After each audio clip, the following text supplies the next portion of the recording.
Lumapit si Inigo Delgado sa napakalaking mansyon. Malinis, malaki, at malapalasyo ang gusali. Malayong malayo sa madilim at masikip na kulungan na kanyang iniwan ilang araw pa lamang ang lumipas. Sa kanyang kamay, hawak niya pa rin ang maliit na papel na nakasulat ang address ng matandang ginang na tinulungan niya. Ilang araw pa lamang ang lumipas mula nang siya'y makalaya. Nakulong siya dahil sa kasalanan na hindi naman talaga niya ginawa. Siya ay pinagbintangan lamang ngunit walang may nais na tumistigo para siya ay mapawalang sala, kaya naman siya ay nakulong sa loob ng 5 taon. Malaya siya, oo. Ngunit ang kalayaan ay may kasamang mabigat na kapalit. Ang kanyang ina na palaging nagbibigay sa kanya ng lakas at pag-asa ay ngayon ay malubha ang karamdaman. Ang mga gastos sa ospital at gamot ay sunod-sunod na dumarating at wala siyang sapat na pera para tugunan lahat ng iyon. Kaya naman siya ay kapit sa patalim. Kahit nalabag sa kanyang loob, tatanggapin niya ang alok ng matandang ginang para sa kanyang ina. Ilang araw ang lumipas mula nang siya ay makalaya. Naghanap siya ng trabaho pero dahil sa kanyang record, walang may nais na tumanggap sa kanya. At isang gabi, habang malakas ang buhos ng ulan at ang mga balikat ni Inigo ay bagsak dahil wala na naman siyang nahanap na trabaho, nakilala niya ang ginang na si Celia Romero.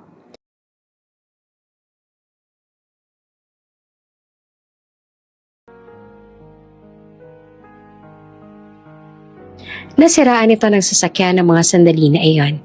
Dahil likas na kay Inigo ang pagiging matulungin, nag-alok siya ng tulong sa ginang. Inayos niyang nasira nito ang sasakyan. Hindi niya lubos akalain na ang ginang ang mag-aalok sa kanya ng 100 palabas sa kanyang problema. Kinakailangan mo ba ng tulong? Tanong noon sa kanya ng Donya habang sinusubukan ni Inigo na itago ang bahagyang panginginig ng kanyang kamay. Sa mga sandaling iyon, nakita ni Inigo na sa mga ginang ang pagod. Bagaman iyon ay matalas, para bang bawat tingin ay may bigat na hindi niya may paliwanag. Opo, sagot ni Inigo. Ilang araw na ho ako naghahanap ng trabaho pero kahit anong gawin ko hindi ako matanggap dahil sa may record ako at kakalaya ko pa lang sa bilangguan. Kung tungkol sa pera ang kailangan mo, matutulungan kita. Iyon ang naging tugon sa kanya ng ginang habang diretso itong nakatingin sa kanyang mga mata. At base sa uri ng titig nito sa kanya, para bang kilala siya nito na may alam ito tungkol sa kanya. At ang naging alok sa kanya ng ginang, kapalit ng malaking halaga ng salapi, kailangan niya itong pakasalan. Isang kondisyon lang, makakakuha siya ng malaking halaga na sapat para sa paggamot ng kanyang ina. Ngunit ang magiging kapalit ay ang muli niyang pagkakakulong. Hindi sa bilangguan, pero sa isang kasal na hindi niya pinangarap. Sa isang babae na hindi niya naman mahal. Nag-atubili si Inigo. Ilang araw pa lang nakalipas mula sa paglaya niya, dala-dala pa rin niya ang mga alaala ng kulungan at ang bigat ng maling akusasyon na ipinataw sa kanya. Gusto niya pang maramdaman na maging malaya. Marami siyang pangarap at gusto niyang pakasalan ng babaeng tunay niyang minamahal. Ngunit nang maalala niya ang kahinaan ng kanyang ina, ang mga kamay nito na mahigpit na kumakapit sa kanyang damit sa huling pagbisita, hindi siya nakapagpigil. Tumango siya. Tinanggap niya ang alok. Ngayon nakatayo siya sa harap ng mansyon at isang kakaibang kabang bumabalot sa kanyang dibdib. Ang pinto ay bumukas bago pa man siya makakatok. Mr. Delgado, bati ni Doña Celia sa mga otoridad na tono. Maligayang pagdating. Ang samyo ng mamahaling kahoy at bahagyang halimuyak ng bulaklak ang pumuno sa kanyang ilong nang sandaling humakbang siya papasok ng mansyon. Isa itong bahay na nagpapakita ng kayamanan. Ngunit kasabay nito, naroon din ang kalungkutan at katahimikan na hindi maipaliwanag ni Inigo. Sumunod siya kay Doña Celia sa malawak na pasilyo. Bawat akbang ay nag-echo sa paligid na para bang isang babala. Kino-consider mo na ba ang ating kasunduan? Tanong ni Doña Celia na makapasok sila sa opisina. Ang malaking bintana sa likod nito ay nagpapakita ng ulan na bumabagsak sa labas. Ang tanawin ng bagyo ay tila salamin ng bagyo sa puso ni Inigo. Opo, nakapagdesisyon na po ako, sagot ni Inigo ng maingat. At para sa aking ina, gagawin ko. Pumapayag po ako na magpakasal sa inyo. Tumango naman si Doña Celia. Walang ngiti, pero wala ring emosyon ang mukha nito. May mga dahilan din ako, Mr. Delgado.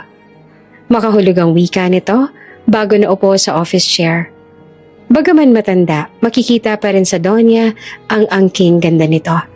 Sa katunayan, mukha pa nga rin itong bata.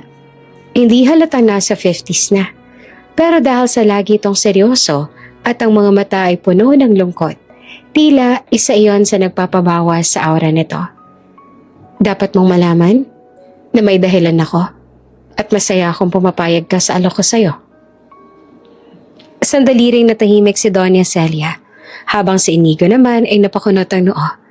Nagtataka kung bakit tila napuno ng lungkot ang mga mata ng ginang. May problema po ba, Doña Celia? Tanong niya, sabay dahan-dahang paglapit. Umiling ang Donya. Wala, may bumalik lamang sa isipan ko. Mga alaala. Mga alaala ng isang tao na matagal ko nang hinahanap. Malabo ang mga salita, ngunit hindi niya pinilit pang itanong. Hindi pa ang tamang panahon. Habang patuloy ang ulan, mas lalo niyang naramdaman ang bigat ng desisyon niya. Ang kalayaan na kanyang natamo mula sa kulungan ay tila napalitan pa ng isang tanikala. Isang tanikala na gawa sa pera, obligasyon at lihim ng isang mayamang babae. Matapos silang mag-usap sa opisina ng Donya, ay lumabas na sila. Habang sinusundan niya si Doña Celia sa malawak na pasilyo, napansin ni Inigo ang bawat detalye sa paligid. Ang mga pader ay puno na ng mga larawan. Larawan ng isang batang babae na may ngiti sa mukha. Mga larawang tila hango sa iba't ibang panahon. Ang ilan ay mukhang masaya, ang ilan naman ay may halong lungkot. Para bang bawat kwadro ay may sariling kwento at si Doña Celia ang may hawak ng lihim ng bawat isa. Magandang bahay po ito, Ginang Celia, sabi ni Inigo at pilit na pinapantayan ng kalmado ng kanyang tinig. Ngunit hindi siya makatingin sa mga larawan ng matagal. Ang ilan sa mga larawan ay tila nagbibigay sa kanya ng kakaibang pakiramdam. Isang pakiramdam ng panginginig na hindi niya maipaliwanag. Para bang may nakatago sa mga ngiti at mata ng mga batang iyon. Isang bagay na naghihintay lamang na matuklasan. Salamat, ang sagot ni Doña Celia. Maraming alaala sa bawat sulok ng bahay na to. May ilan na masaya, may ilan rin na masakit. Tumigil si Inigo sa isang larawan ng isang batang babae. Malamang 4 o di kaya'y 4 na taong gulang, na may mahahabang buhok at mata na puno ng hiwaga. May kakaibang kilabot sa kanyang dibdib.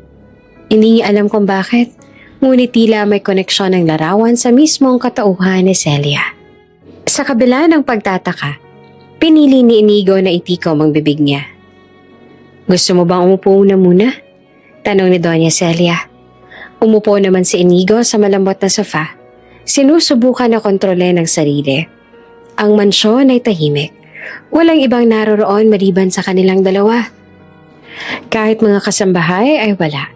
Tanging ang tunog ng sa labas at ang mahihinang yapak ni Doña Celia ang bumabalot sa silid.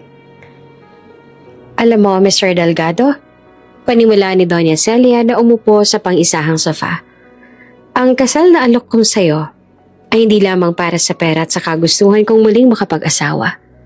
May dahilan ako kaya ako piniling tulungan ka. At sa tingin ko, makakatulong ka sa akin. Sa parehong paraan na kailangan ng iyong ina ang tulong ko. Gagawin ko po ang lahat para sa aking ina. At gagawin ko rin po ang lahat para magkaroon ng pakinabang sa inyo. Sagot ni Inigo. Tumango si Doña Celia. Iyan ang gusto ko marinig. Ngunit Mr. Delgado, may mga bagay na hindi mo pa alam. May mga alaala ako na nais kong mahanap. At baka sa'yo magsimula ang sagot. Hindi naman maiwasan ni Inigo ang pakiramdam ng kaba. Anong ibig sabihin ng ginang? Anong hinahanap nito? Hindi ko po lubos na naiintindihan, Ginang Celia. Wika niya. Ngunit, handa po ako matuto. Napangiti naman si Doña Celia, bahagyang malungkot. Pagdating ng araw, malalaman mo rin. Ngunit sa ngayon, gusto kong malaman mo. na walang kahit ano na dapat na ikatakot.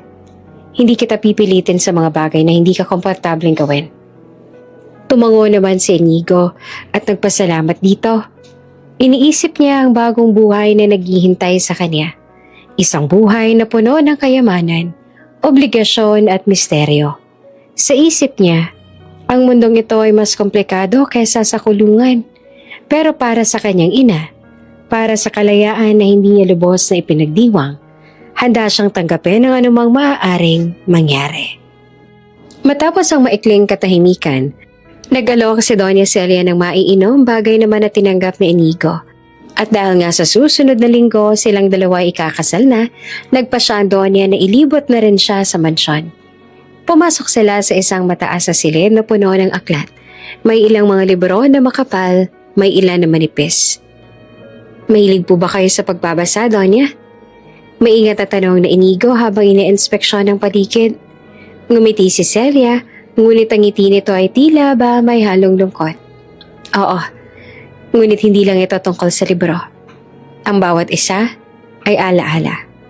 Alaala ng mga araw na gusto kong balikan. Oo, alaala ng mga taong hindi na muling makikita. Napangiti naman si Inigo, bahagya, ngunit agad ding naglaho ang ngiti sa kanyang dibdib. Ang damdamin ng lungkot ni Doña Celia ay nakakahawa. Para bang bawat salita nito ay may kasamang bigat na hindi niya maiwasang madama. May mga alaala po ba na mahirap balikan? Tanong niya. Tumango si Doña Celia. Marami, lalo na tungkol sa aking anak. Nawawala siya ng matagal na at bawat araw ay parang paalala ng kulang sa buhay ko. Ang ilan sa librong narito ay pag-aari niya. Karamihan ay storybook na paborito niya. Si Inigo ay huminga ng malalim. Halos hindi niya maintindihan kung bakit siya nadadala sa kwento ng babae. Siya ay isang simpleng tao lamang. Isang binata lamang na nais iligtas ang kanyang ina mula sa kamatayan. Gusto ko pong malaman ang lahat, Doña. Kahit papaano, baka'y makatulong ako. Sabi niya na may bahagyang pag-aalinlangan ngunit puno ng determinasyon. Tumango si Doña Celia at dahan-dahang inilapit ang kamay sa isa sa mga libro. Minsan, Inigo, ang katotohanan ay mahirap hanapin. Ngunit sa mga taong dumating sa buhay natin ang hindi inaasahan, matutuklasan natin ang mga sagot na matagal na nating hinahanap. Naramdaman ni Inigo ang kakaibang kaba sa dibdib. Ang bawat salita ni Celia ay tila may lihim na ipinapahiwatig. At ang bawat lihim ay tila may koneksyon sa kanya. Sa kanyang nakaraan, sa kanyang kalayaan, at sa kanyang inang naghihirap sa ospital. Maya-maya tinuro ni Celia ang isang maliit na mesa na may kahon na yari sa kahoy. Lumapit doon sa Inigo, pilit na hindi masyadong magpakita ng pagkakakaba. Buka ang kahon na tumambad sa kanyang mga lumang larawan, mga sulat at maliit na bagay na tila mahalaga sa may-ari nito. Isa-isang pinagmamasdan ni Inigo ang mga bagay. Ang ilan ay mukhang pangkaraniwan, ngunit ang ilan naman ay may kakaiba at luma. Ang ilan sa mga yan ay tungkol sa anak ko. Wika ni Doña Celia. Ang ilan naman ay alaala. Ang ilan ay pahiwatig. Walang may nais sa tulungan akong mahanap ang anak ko. Kaya naisip ko na kung muli ako mag-aasawa, maaari niya ako matulungan sa paghahanap sa kanya. Kung ano man ho maitutulong ko sa inyo, ay nakahanda po akong gawin. Wika niya. Tumango si Doña Celia. Bahagyang umiti. At para bang may bahagyang pag-asa sa kanyang mga mata. Minsan, ang buhay ay puno ng hindi inaasahang pangyayari. At sa pamamagitan ng iyong desisyon, maaaring magsimula ang pagbabago. Para sa akin, para sa iyo, at para sa hinahanap kong anak. Sa loob ng mansyon, sa ilalim ng tunog ng ulan at mga anino ng mga alaala, si Inigo Delgado ay unti-unting nakadarama ng kakaibang pananabik at kaba. Ang buhay na iniwan niya sa kulungan ay malayo na. Ang hinaharap niya ngayon ay puno ng kayamanan, obligasyon at misteryo. Ngunit higit sa lahat, ito ay puno ng pangako. Isang pangako para sa kanyang ina, para kay Doña Celia, at para sa mga lihim na naghihintay na matuklasan. Sa kanyang puso, alam ni Inigo na ang bawat desisyon ay siya ring maghuhubog sa kanyang kapalaran. Ngunit sa hindi niya malamang dahilan, nais niya rin na matulungan ng Donya. Ayaw niyang umatras sa kasunduang ito.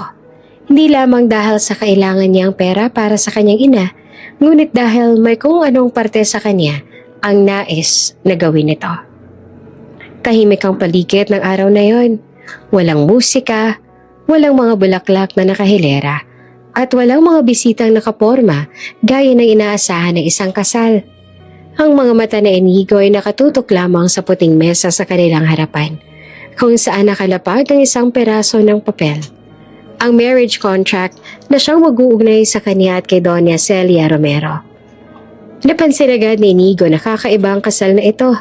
Hindi ito tulad na nakikita niya sa mga palabas o pelikula kung saan may mga taong nakangiti. May kamera, may palakpakan at may halik sa dulo. Sa halip ang naroon lamang ay 3 tao. Siya, si Celia, at ang officiant na magpapatibay ng kanilang kasunduan. Ibang-iba ito sa kasal na pinapangarap noon ni Inigo bago pa siya makulong. Nakaupo si Inigo sa gilid ng mesa. Mahigpit ang kapit sa upuan, habang si Doña Celia naman ay kalmado lamang. Nakaayos ang buhok at suot ang isang simple ngunit mamahaling damit na kulay ginto.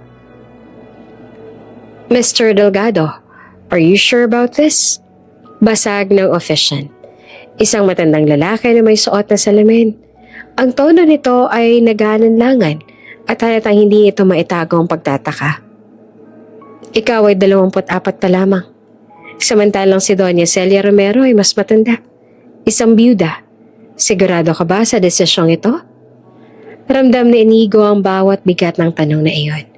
Sa loob-loob niya gusto niyang sumigaw ng hindi. Gusto niyang tumayo. Gusto niyang lumabas sa takasan ng lahat ng ito. Gayon lang nagsisingkin ang lahat sa kanya. Handa siyang tulungan si Doña Celia pero ayaw niya itong pakasalan. Pero kasabay ng bawat tibok ng kanyang puso, muling sumiksik sa kanyang isipan ang imahe ng kanyang ina. Nakahiga sa kama, maputla at humihinga ng mahina. Ginagawa ko ito para kay Mama. Huminga siya ng malalim. Pilit pinapatigas ang kanyang dibdib. Kinuha niya ang panulat na nakahanda sa mesa at dahan-dahang sinulat ang kanyang pangalan. Sa bawat hagod ng tinta, pakiramdam niya ay unti-unti siyang nawawala. Nang matapos siya, walang alinlangan na pumirma si Celia. Tahimik lamang ito, ngunit ang kanyang mga mata ay tila nagtatago sa isang lihim. Sa harap ng batas, wika ng officiant, matapos suriin ang kanilang mga lagda. Kayo ngayon ay mag-asawa. Ang tinig nito ay walang gana, halos may halong paghatol. Para bang sinasabi nitong isa itong kasal na walang pagmamahal. Isang kasunduan lamang. Ngunit wala nang pakialam si Inigo. Ang mahalaga sa kanya, natupad niya ang kailangan. Ang makahanap ng paraan upang maipaggamot ang kanyang ina. Matapos ang kasal ay umalis na sila at bumalik na sa mansyon. Dinala siya ni Celia sa study room na to. Isang malawak na silid na puno ng lumang libro. Nakahanay ang mga ito sa mataas sa estante. May malaking bintana roon kung saan pumapasok ang sinag ng araw.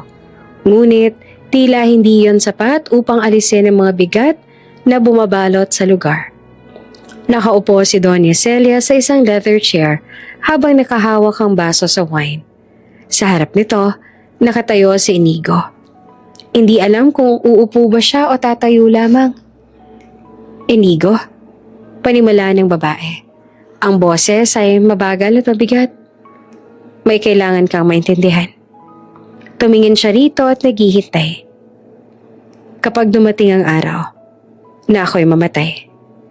Nagsimula si Doña Celia. Kung hindi ko pa rin natagpuan ang anak kong nawala, lahat ng ari-arian ko, ang bahay na ito, mga negosyo, lupa, lahat, ay mapupunta sa'yo. Nanlaki ang mga mata ni Inigo. Hindi niya inaasahan na ganong kalaki ang kapalit ng kanilang kasal. Ang akala niya ay sapat na matulungan siya nito sa pagpapagamot ng kanyang inang may sakit. Doña Celia, mahinahon niyang sagot. Hindi naman po yun ang mahalaga sa akin. Hindi po ako pumayag sa kasunduang kasal na to dahil sa ari-arian. Ang tanging nais ko lamang po ay magamot ang aking ina. Ang maging maayos ang kalagayan niya at maging maayos ang pagsasama natin. Sapat na po iyon para sa akin. Saglit na natahimik si Doña Celia bago dahan-dahang umiti. Ngunit ramdam ni Inigo na hindi iyon ngiti ng kasiyahan. You're a good man, Inigo, sabi pa nito. But I know, hindi talaga ito ang ninanais mo. Hindi ito ang kasal at pagsasama na pinapangarap mo. At naunawaan ko yun.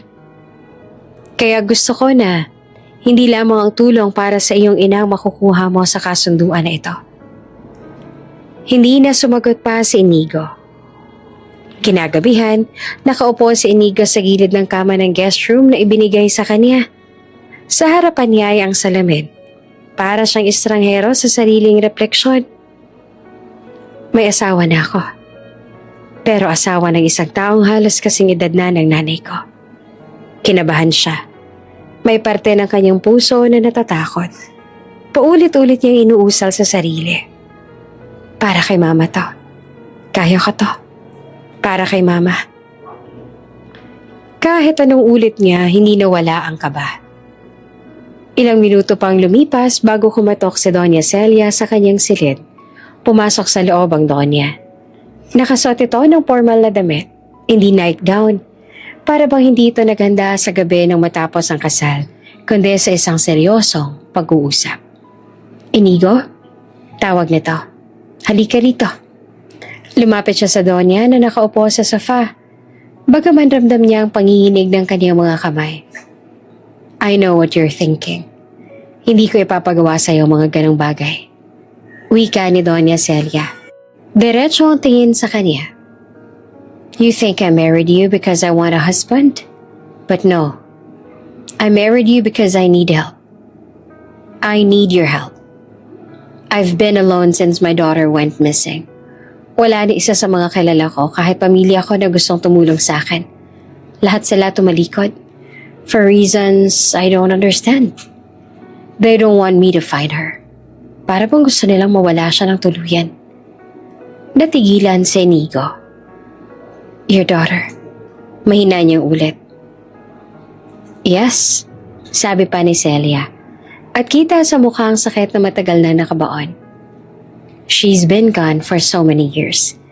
Hindi ko alam kung buhay pa ba siya o patay na. Pero hindi ako tumitigil sa paghahanap, Inigo. I am tired. I am weak. And I need someone who won't abandon me. Someone who will stay kahit lahat sila iniwan na ako. Nakaramdam ng bigat si Inigo.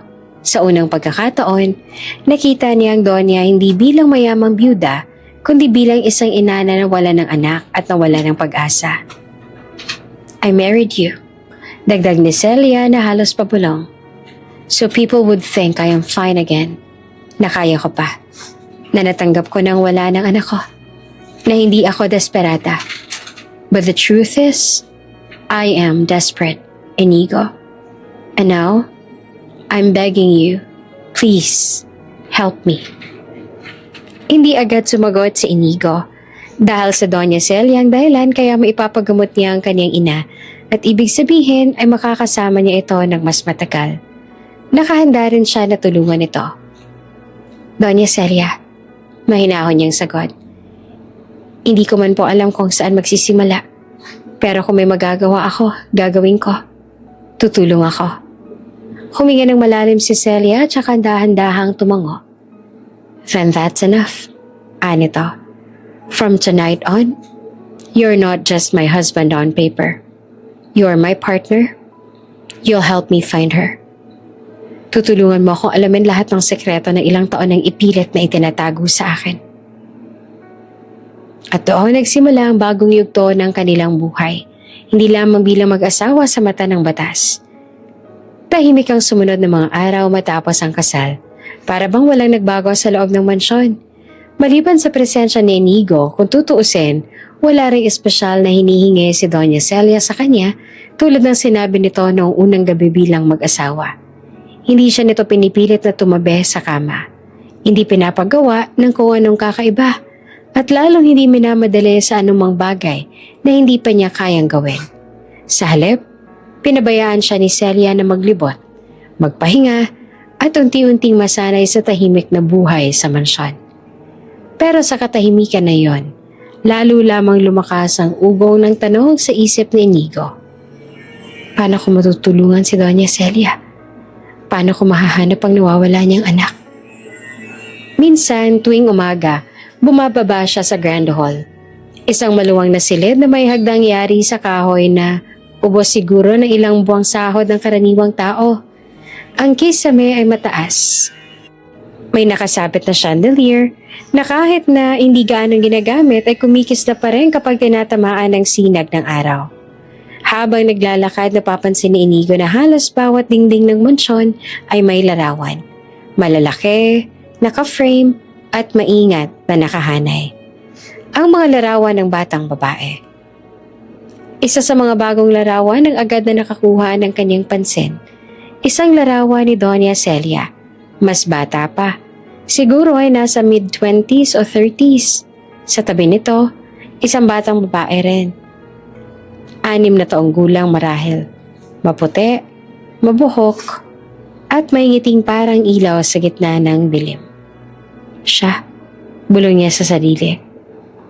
Siya nga marahil ang anak ni Doña Celia. Hindi niya alam kung bakit, pero parang biglang humigpit ang dibdib niya sa tuwing tinitingnan niya ang mga larawan. Ang bata ay buhay na buhay, masayahin, ngunit parang may tinatagong hiwaga. Nagpatuloy siya sa paglibot. Sa bawat paskil, napasukin niya. Library, dining area, hallway. Lagi-lagi, nakikita niya ang parehong mukha ng batang babae. Malinaw na minahal siya ng labis si Doña Celia. May mga larawan din doon na bago lamang sa kanyang paningin kahit ilang araw na siya rito sa mansyon. Marahil ay kinakabit iyon ng Doña. O kaya'y pinapalitan ng Doña ang mga larawan na nakita niya noon dahil pansin niya na wala na ang iba roon. Sa bawat larawan, ramdam ni Inigo ang pagmamahal ng isang ina sa anak. Ngunit kasabay nito ay dama rin ang lungkot. Parang sa bawat larawan na iyon ay naroon din ang alaala ng pagkawala. Isang gabi, habang pagkasama silang kumakain sa mahabang hapag, hindi na napigilan ni Inigo ang sarili. Doña Celia, panimula niya ng dahan-dahan. Ang mga nasa larawan po ba ang anak ninyo? Saglit na tumigil si Doña Celia sa pagkain, bago dahan-dahang tumango. Yes, she is my daughter. Tahimik ang tono, ngunit puno ng bigat. Her name is Isabella. Maganda po siya. Mahinang wika ni Inigo. Ngumiti naman si Doña Celia. Yes, she is. Para siyang anghel. Nung isinilang ko ang daming humanga sa kanyang ganda. Mahal na mahal namin siya ng asawa ko noon. At tuwang-tuwa rin ang mga dao sa paligid niya dahil bungis niya siyang bata. At kung nasan man siya ngayon, alam kong maganda pa rin siya kahit ilang taon nang lumipas. Hindi na siya nagtanong pa. Ayaw niyang dagdagan ang lungkot na naramdaman niya sa mga mata ng matanda. Ngunit mula noon, mas lalo siyang naging determinado. Kailangan kong malaman kung anong nangyari kay Isabella. Linggo nang dumating ang cleaning service. 4 silang dumating. 2 lalaki, 2 babae, naka-uniform, dala-dala ang mga kagamitan. Sanay na si Inigo sa tahimik na mansyon, kaya't nang biglang nagkaroon ng ingay mula sa yabag at usapan, medyo nanibago siya. Bumaba siya mula sa hagdan para batiin sila. Ngunit nang makita siya ng mga tagalinis, halos sabay-sabay silang napahinto. Sir? Ani ng isa, halatang nagulat. Pasensya na po, akala po namin. Akala niyo po na si Doña Celia lang nandito? Putol ni Inigo na may ngiti sa labi. Nagkangitingin na ng mga ito at sabay-sabay na tumango. Matagal na kasi kaming pumupunta rito. Dagdag ng isa. At si Doña Celia lang talaga nakikita namin. Hindi naman namin akalaing may kasama na siya ngayon. Tumago lamang si Inigo. Hindi na nagpaliwanag. Alam niya na kung sasabihin niyang mag-asawa sila, mas lalo lang silang magugulat. At hindi niya gustong maging paksa ng usapan. Pero hindi nakatakas sa kanyang ekspresyon ng mga tagalinis. Hindi lamang sila nagulat, kundi parang nagulantang talaga sila. Halos may halong pagtataka o pag-aalinlangan. Para bang hindi nila inaasahang magkakaroon ng kasama si Doña Celia sa mansyon, lalo pat isang binata. Sa kabila ng lahat, mabait si Doña Celia kay Inigo. Hindi siya pinapagalitan, hindi pinipilit, hindi inuutusan ng sobra. Kung may gusto itong ipagawa, laging may kasamang, kung okay lang sa'yo, Inigo. O kaya naman, kung hindi ka busy. Hindi rin siya nito pinipilit na gawin ang mga gawin ng isang asawa. Bagay na hindi naman makakaya ni Inigo ang gawin. Ngunit batid niya na kung sakali man na gustuhin ni Doña Celia, ay wala siyang magagawa, kundi ang gawin. Ngunit ramdam na ramdam pa rin ni Inigo ang kalungkutan nito. Minsan naglalakad siya sa hallway at nakikita niya si Doña Celia na nakaupong mag-isa sa harap ng piano. Hindi ito tumutugtog. Nakaupo lamang. Nakatitig sa mga lumang nota. Minsan naman, nakita niya itong nakatingin lang sa bintana, hawak ang isang lumang manika. Hindi niya tinanong kung ano iyon. Alam niya naman na ang sagot. At sa bawat pagkakataon na yon, parang mas lalo siyang tinatabla ng awa. Oo, pumayag siya sa kasal para sa pera, para sa kanyang ina. Pero ngayon, may parte sa kanya na gusto ring tulungan si Celia. Hindi dahil kailangan niya, kundi dahil karapat-dapat ito. Sa gabi, bago matulog, madalas na humaharap si Inigo sa salamin sa kwarto. Tama ba to? Tama ba na nandito ako? Bulong niya sa sarili. Hindi niya alam kung bakit. Pero pakiramdam niya ay unti-unti nang humahalo ang dalawang dahilan ng kaniyang pananatili sa mansyon. Una, ang ina niyang may sakit. Pangalawa, si Doña Celia at ang nawawala nitong anak. At kahit wala pa siyang nakikita ang malinaw na clue kung saan magsisimula, alam niyang malapit na. Ang mga larawan, ang mga alaala, at ang mga lihim sa likod ng mga dingding ng mansyon, lahat ng iyon ay tila paanyaya sa kanya na tuklasin ang katotohanan. Isang hapon, nagdesisyon si Inigo na dumalaw sa ospital upang bisitahin ang kanyang ina na naghahanda na para sa operasyon. Mahigit 2 linggo na mula nang huli siyang nakapunta roon at sabik na siyang makita ito. Pagdating niya, sinalubong siya ng doktor. Mr. Delgado, bati ng doktor. So far, maayos naman ang kalagayan ng iyong ina. We are just waiting for her body to fully ready for the operation. Nakikita ko rin na lumalakas siya day by day. Labis ang ginhawang naramdaman ni Inigo. Para bang nabunutan siya ng tinik sa leeg. Sa wakas, kahit papaano ay nakikita niya ng resulta ng kanyang sakripisyo. Lahat ng ito, lahat ng ginagawa ko, may patutunguhan. Bulong niya sa sarili. Agad siya nagtungo sa silid ng kanyang ina matapos makausap ang doktor. Pagpasok niya ay isang pamilyar na ngiti ang sumalubong sa kanya. Kahit mahina, maliwanag pa rin ang ngiting iyon. Anak, mahina ngunit puno ng tuwa ang tinig ng kanyang ina. Andito ka na. Napaupo si Inigo sa gilid ng kama at tinawakan ng kamay nito. Oo ma, miss na kita. Pasensya na ako, ngayon lang po ulit ako nakadalaw. Naging abala po kasi ako sa paghahanap ng trabaho. Pinisil siya ng kanyang ina. Maraming salamat anak. Ginawa mo ang lahat para sa akin. Alam kong hindi madali ang pinagdaraanan mo. Pero heto ka pa rin. Lagi akong inuuna. Napayo ko sa Inigo. Gusto niyang sabihin ng totoo. Gusto niyang ikwento na nagpakasal siya sa isang matanda kapalit ng pagpapagamot nito. Ngunit wala siyang lakas ng loob. Alam niyang masasaktan lang kanyang ina kapag nalaman na ginawa niyang sakripisyo. At mas gusto ni Inigo na isipin lang ng kanyang ina ang pagpapagaling kaysa sa mga bagay na naging desisyon niya. Kamusta ka naman anak? Tanong nito, bakas ang pag-aalala sa boses. Baka naman sobra kang napapagod sa trabaho. Wala kang tigil sa kakakayot. Baka bumigay na rin ang katawan mo niyan. Ngumiti lamang si Inigo. Ngunit iyon ay isang ngiting puno ng pagsisinungaling. Ayos ang poko, ma. Huwag ka na mag-alala sa akin. Kayang-kaya ko po ang sarili ko. Ang importante, gumaling ka na. Tinitigan siya ng kanyang ina. Wari sinusuri kung nagsasabi nga ba siya ng totoo. Ngunit sa huli, tumangula lang ito. Anak, huwag mong pababayaan ang sarili mo, ha? Mangako ka sa akin. Ngumiti siya, tumango. Pangako, ma. Hindi ko pababayaan ang sarili ko. Pagkatapos ay ngumiti ang kanyang ina. Ngunit may bakas ng kuryosidad sa mukha nito. Pero anak, saan ka nga ba nakakuha ng malaking pera para maipagamot ako? Sandaling natigilan si Inigo, ngunit mabilis siya nakabuo ng kasinungalingan. Ma, nakahanap po ako ng magandang trabaho, magandang sahod at mabait ang kumpanya. Nang malaman nila ang sitwasyon ko, tinulungan nila ako. Lalo pat, alam nila na nagsimula pa lamang ako dahil sa galing ako sa kulungan. Sila na munang gumastos para sa operasyon mo at unti-unti na lang daw na ibabawas sa sahod ko. Nagliwanag ang mukha ng kanyang ina. Napakapalad mo naman anak. Sana'y makilala ko rin ang amo mo balang araw. Gusto kong magpasalamat sa kanila ng personal. Napangiti si Inigo kahit may kirot sa dibdib. Darating din po ang panahon na yon, ma. Pangako.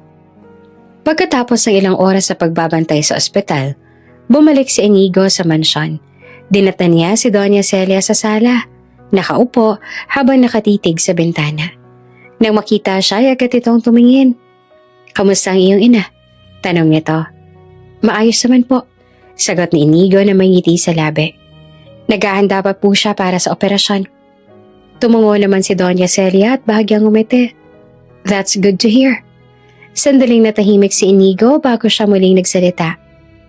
Doña Celia, pasensya na po. Hindi ko masabi ang totoo sa aking ina. Sinabi ko ay may kumpanya na mabait na tumutulong sa akin. Hindi ko kayang sabihin na kinasal ako sa inyo. Tinitigan siya ng matanda. Saglit itong nanahimik bago ngumiti ng malumanay. Iho, you don't have to apologize. Naiintindihan ko. You did it for her peace of mind. Ayaw mo lang mag-alala siya at ayaw mong isipin niyang nagsakripisyo ka ng ganon kalaki para sa kanya. Napatingin si Inigo sa kanya tila nagulat. Hindi ho kayo nagagalit? Umiling si Doña Celia. Of course not. Alam kong mabigat na ang pasanin mo. Hindi ko na to dadagdagan. I did not marry you to make your life harder. Remember what I said? I needed help, not a husband. Kung kailangan mo magsinungaling para hindi na mag-alala ang iyong ina, then so be it. Walang problema sa akin yan. At sa unang pagkakataon, mula nang ikasal sila, nakaramdam si Inigo ng kakaibang ginhawa. Hindi pala siya kailangang matakot na may kapalit ang lahat. Ang totoo, wala namang hinihingi si Doña Celia, kundi ang tulong na mahanap ang anak nito. At sa mga sandaling iyon, mas tumibay ang pasya ni Inigo. Kung nagawa ko magsakripisyo para kay mama, kaya ko rin magsakripisyo para kay Doña Celia. Tutulungan ko siyang hanapin ang kanyang anak, kahit gaano kahirap. Mula nang mapag-usapan nila ni Doña Celia ang tungkol sa nawawala nitong anak, nagsimula na silang kumilos. Hindi man siya sigurado kung paano magsisimula, determinado si Inigo na gawin ang makakaya. At makalipas lamang ilang araw, dumating sa mansyon ng ilang taong maaaring makatulong. Mga investigator na matagal nang kilala ni Doña Celia. Nasa sala sila ng mansyon nang dumating ang 3 lalaki at isang babae. Nakasuot sila ng semi-formal, halatang profesional, ngunit ang agad na nakakuha ng atensyon ni Inigo ay ang babae. Isang detective na hindi mo aakalain na nasa linya ng ganoong trabaho dahil sa taglay nitong ganda. Mahaba ang buhok nitong kulay itim na kumikinang. Nakatali sa likod ngunit may ilang hiblang malayang nakalaylay sa gilid ng kanyang mukha. Matangos ang ilong, mapupungay ang mata, at may tika sa bawat kilos. Nagsandaling magtagpo ang kanilang mga mata, parang biglang bumagal ang lahat sa paligid ni Inigo. Bakit? Ganito ang pakiramdam ko. Bulong ni Inigo sa sarili. Bumilis ang tibok ng kanyang puso. Para bang naririnig niya ang bawat pintig nito. Bigla rin siyang natuyuan ng lalamunan. Tila ay hindi siya makapagsalita. Detective Gemma. Pagpapakilala ng isa sa mga kasamahan nito. Specializes in missing persons cases. She'll be taking the lead on this investigation. Ngumiti si Gemma at iniabot ang kamay kay Doña Celia. Doña Celia, it's an honor to finally meet you. I've heard a lot about this case. Hindi to ordinary case for us. I can feel how important this is to you. Mahina namang tumango ang matanda. Yes, Detective. This is not just a case for me. This is my life, my daughter, my only daughter. I want her back, no matter how many years have passed. Pagkatapos ay ibinaling ni Doña Celia ang tingin kay Inigo. And this is my husband, Inigo. Parang sumabog ang katahimikan sa loob ng sala. Lihim na nagulat ang lahat, lalo na ang mga investigators. Kita ang pag-igting ng kanilang mga mata. Hindi nila inaasahan na ang isang matandang byuda ay may ganoong kabatang asawa. Pero wala ni isa man sa kanila nagsalita ng kahit na ano. Pinili nilang maging profesional. Inabot ni Inigo ang kamay ni Gemma at sa sandaling nagdikit ang palad nila, mas lalo pang bumilis ang pintig ng puso niya. Para siyang natutulala habang nakatingin sa mga mata ng detective. Nice to meet you, Mr. Delgado. Wika ni Gemma na may bahagyang ngiti. Yeah, nice to meet you too, sagot niya. Halos maubos ang hangin sa kanyang dibdib. Umubo si Doña Celia. Wari nakapansin sa kakaibang tensyon. Shall we sit down? Let's talk about the investigation. Agad silang nagsiupo sa sala. Binuksan ng isa sa mga investor ang kanyang folder at inilatag ang ilang dokumento. Doña Celia, panimala nito. We've reviewed the old reports and police records. Unfortunately, the case is very difficult. Your daughter went missing decades ago. Records from that time are incomplete. Some are even lost. At base rin po sa nabanggit ninyo sa amin noong marami ng detectives at investigator ang humawak sa kaso na ito. Gemma leaned forward, her eyes serious. Pero hindi ibig sabihin nun na wala na tayong pwedeng gawin. We are searching every possible lead. May mga names na lumalabas, especially yung lalaki na huling nakita kasama ng anak ninyo. Napakunot ang noon ni Inigo. Lalaki? Ano pong ibig niyong sabihin? Sumuliyab si Detective Gemma kay Inigo at muling bumaling kay Doña Celia.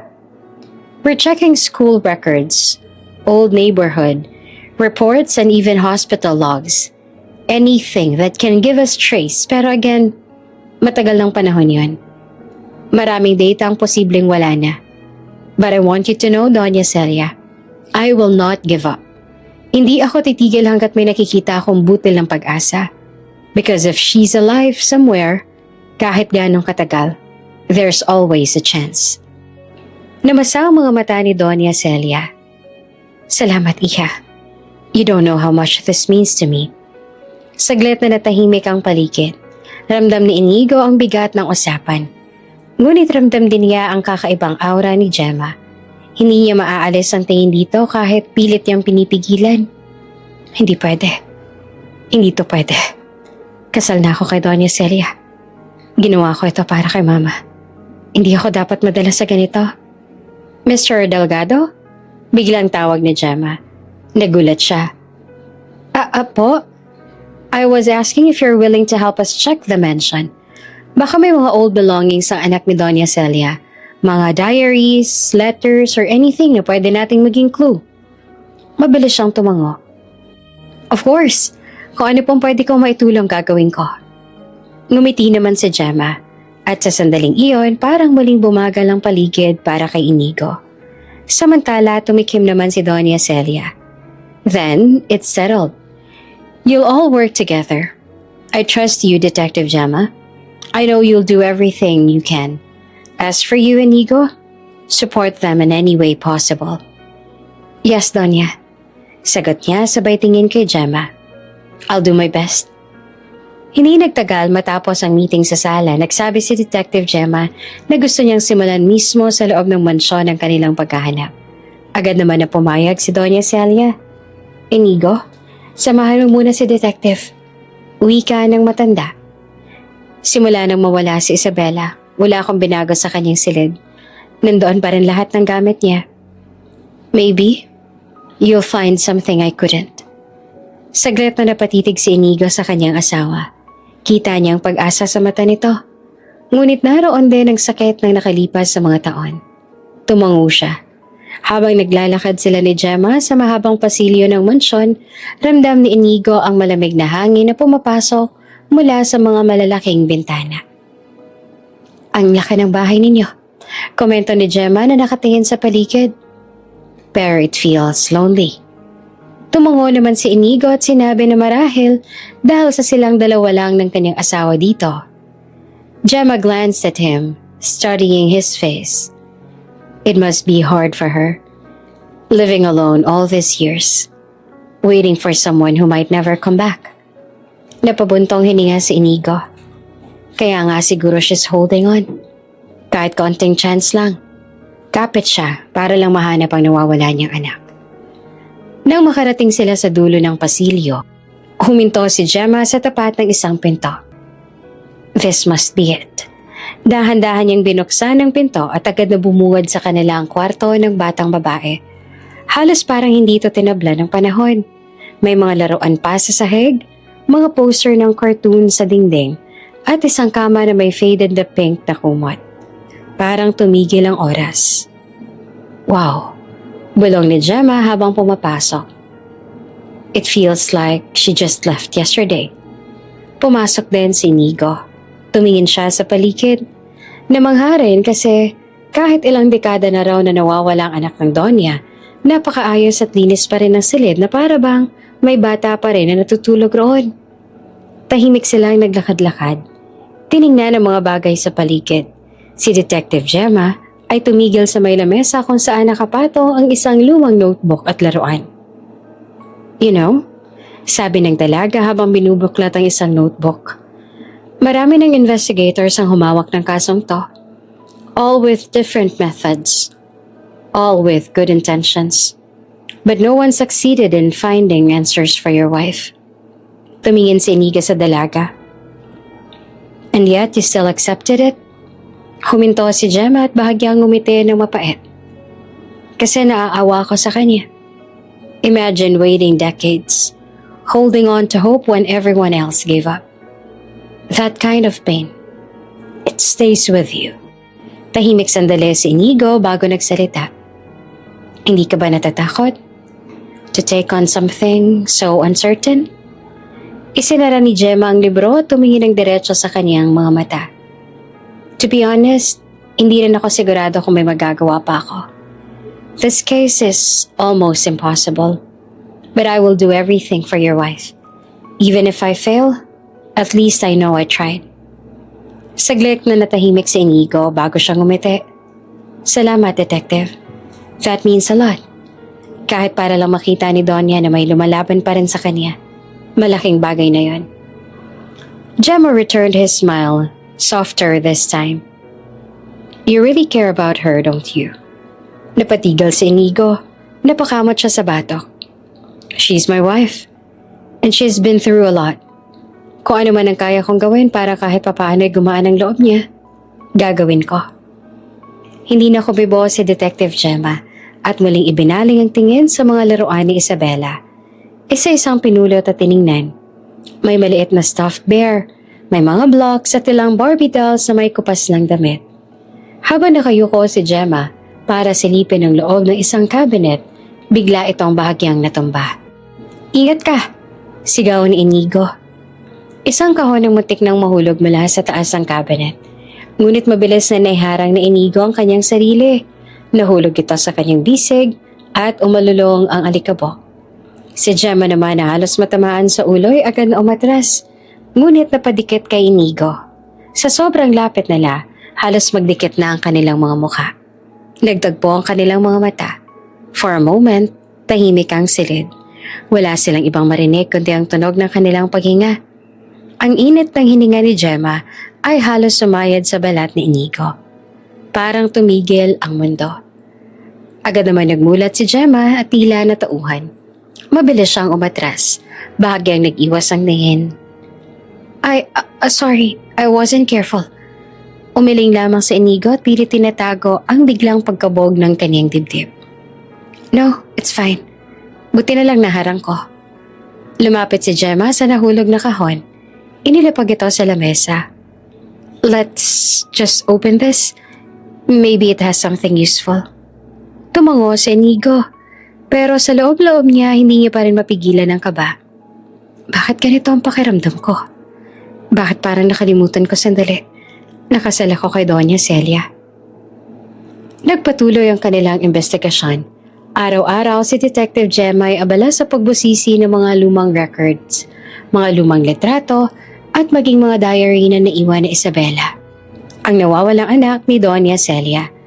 Madalas na kasama niya si Inigo sa pag-iikot sa mansyon, lalo na sa mga lumang silid na hindi na nabubuksan sa loob ng maraming taon. Sabalit sa kabila ng lahat ng pagsisikap, wala pa ring malinaw na lead. Si Inigo ay nakaupo ngayon sa lumang veranda ng mansyon isang hapon.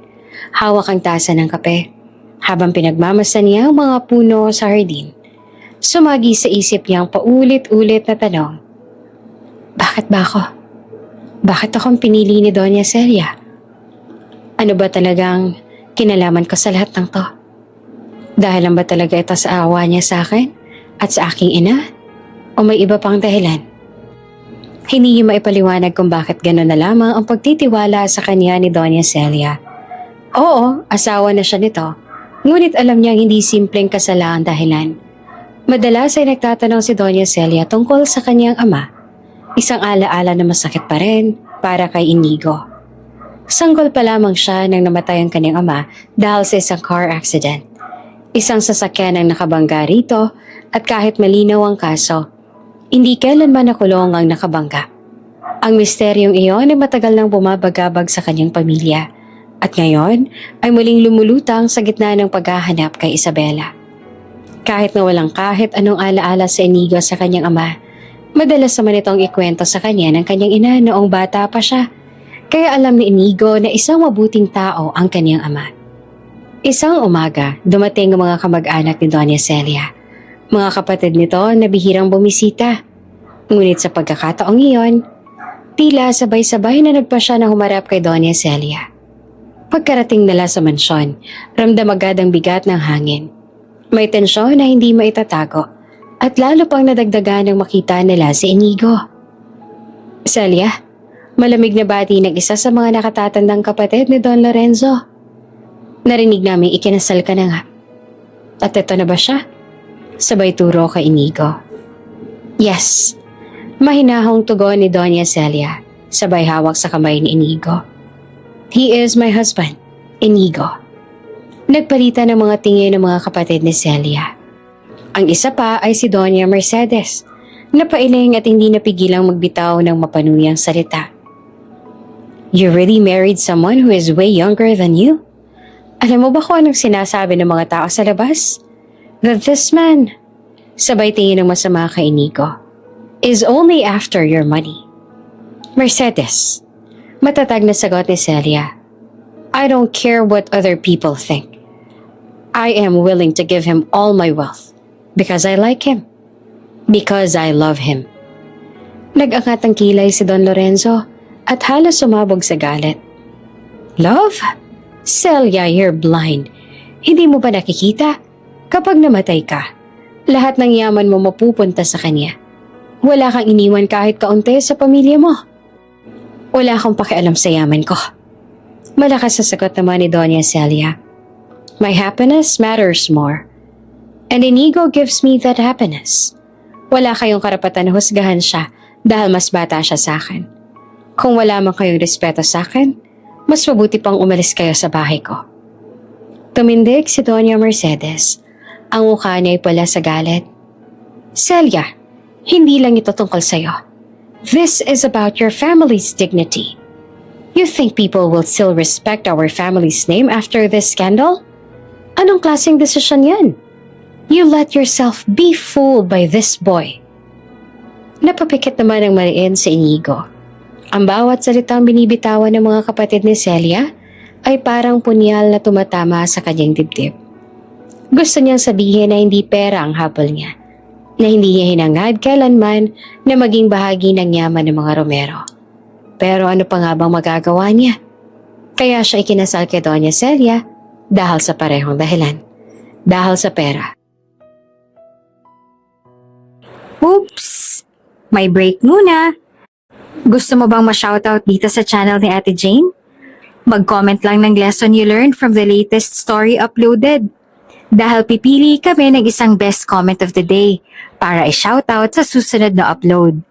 Kaya huwag kalimutang mag-iwan ng lesson you learned after you watch this video. Maraming salamat! Shoutout nga pala kina Soledad Castro from Lipa City, Batangas, Erlinda Daronday, at Randall C. Barnachea from Florence, Italy. Sa ating mga taga-subaybay, paki-comment naman po sa baba kung taga-saan kayo para alam ko kung hanggang saan umaabot ang mga kwento ni Ate Jane at para ma-shoutout ko kayo sa mga susunod pa nating mga kwento. Maraming salamat sa pakikinig. Wala siyang pinagkaiba sa sinasabi nila. Iyon ang katotohanan.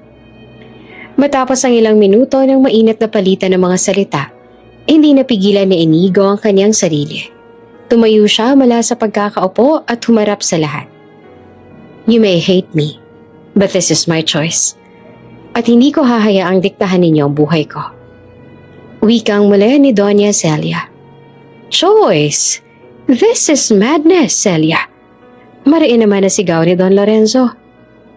Habang buhay namin na pinangalagaan ang pangalan ng pamilya natin. At sa isang iglap, winasak mo ito dahil lang sa isang lalaking hindi natin kilala? Sumingit si Mercedes. At paano na lang kung siya rin ang may kinalaman sa pagkawala ni Isabela noon? Ever wonder that, Celia? Biglang lumamig ang paligid.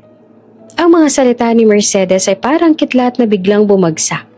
Napatingin si Inigo kay Mercedes. Gulat at hindi makapaniwala sa akusasyon. Stop it! Sigaw ni Celia. Don't you dare accuse him of something so cruel. Inigo has nothing to do with my daughter's disappearance. Huwag niyo siyang idadamay. Hindi niyo ba naisip na mas bata si Inigo kaysa sa nawawala kong anak? Anong kayang gawin ni Inigo nung nawala ang anak ko kung siya'y sanggol pa lamang noon? Ngunit hindi pa rin tumigil si Mercedes. Then prove it. Prove to us that this man isn't just using you. Or else, Celia, baka tama ang iniisip ng lahat. Na binulag ka ng isang taong marunong lang umarte ng mabuti. Matapos ang tensyon ng pag-uusap, iniwan ng mga kapatid ni Celia ang mansyon na galit. Naiwan naman si Celia at Inigo sa gitna ng sala.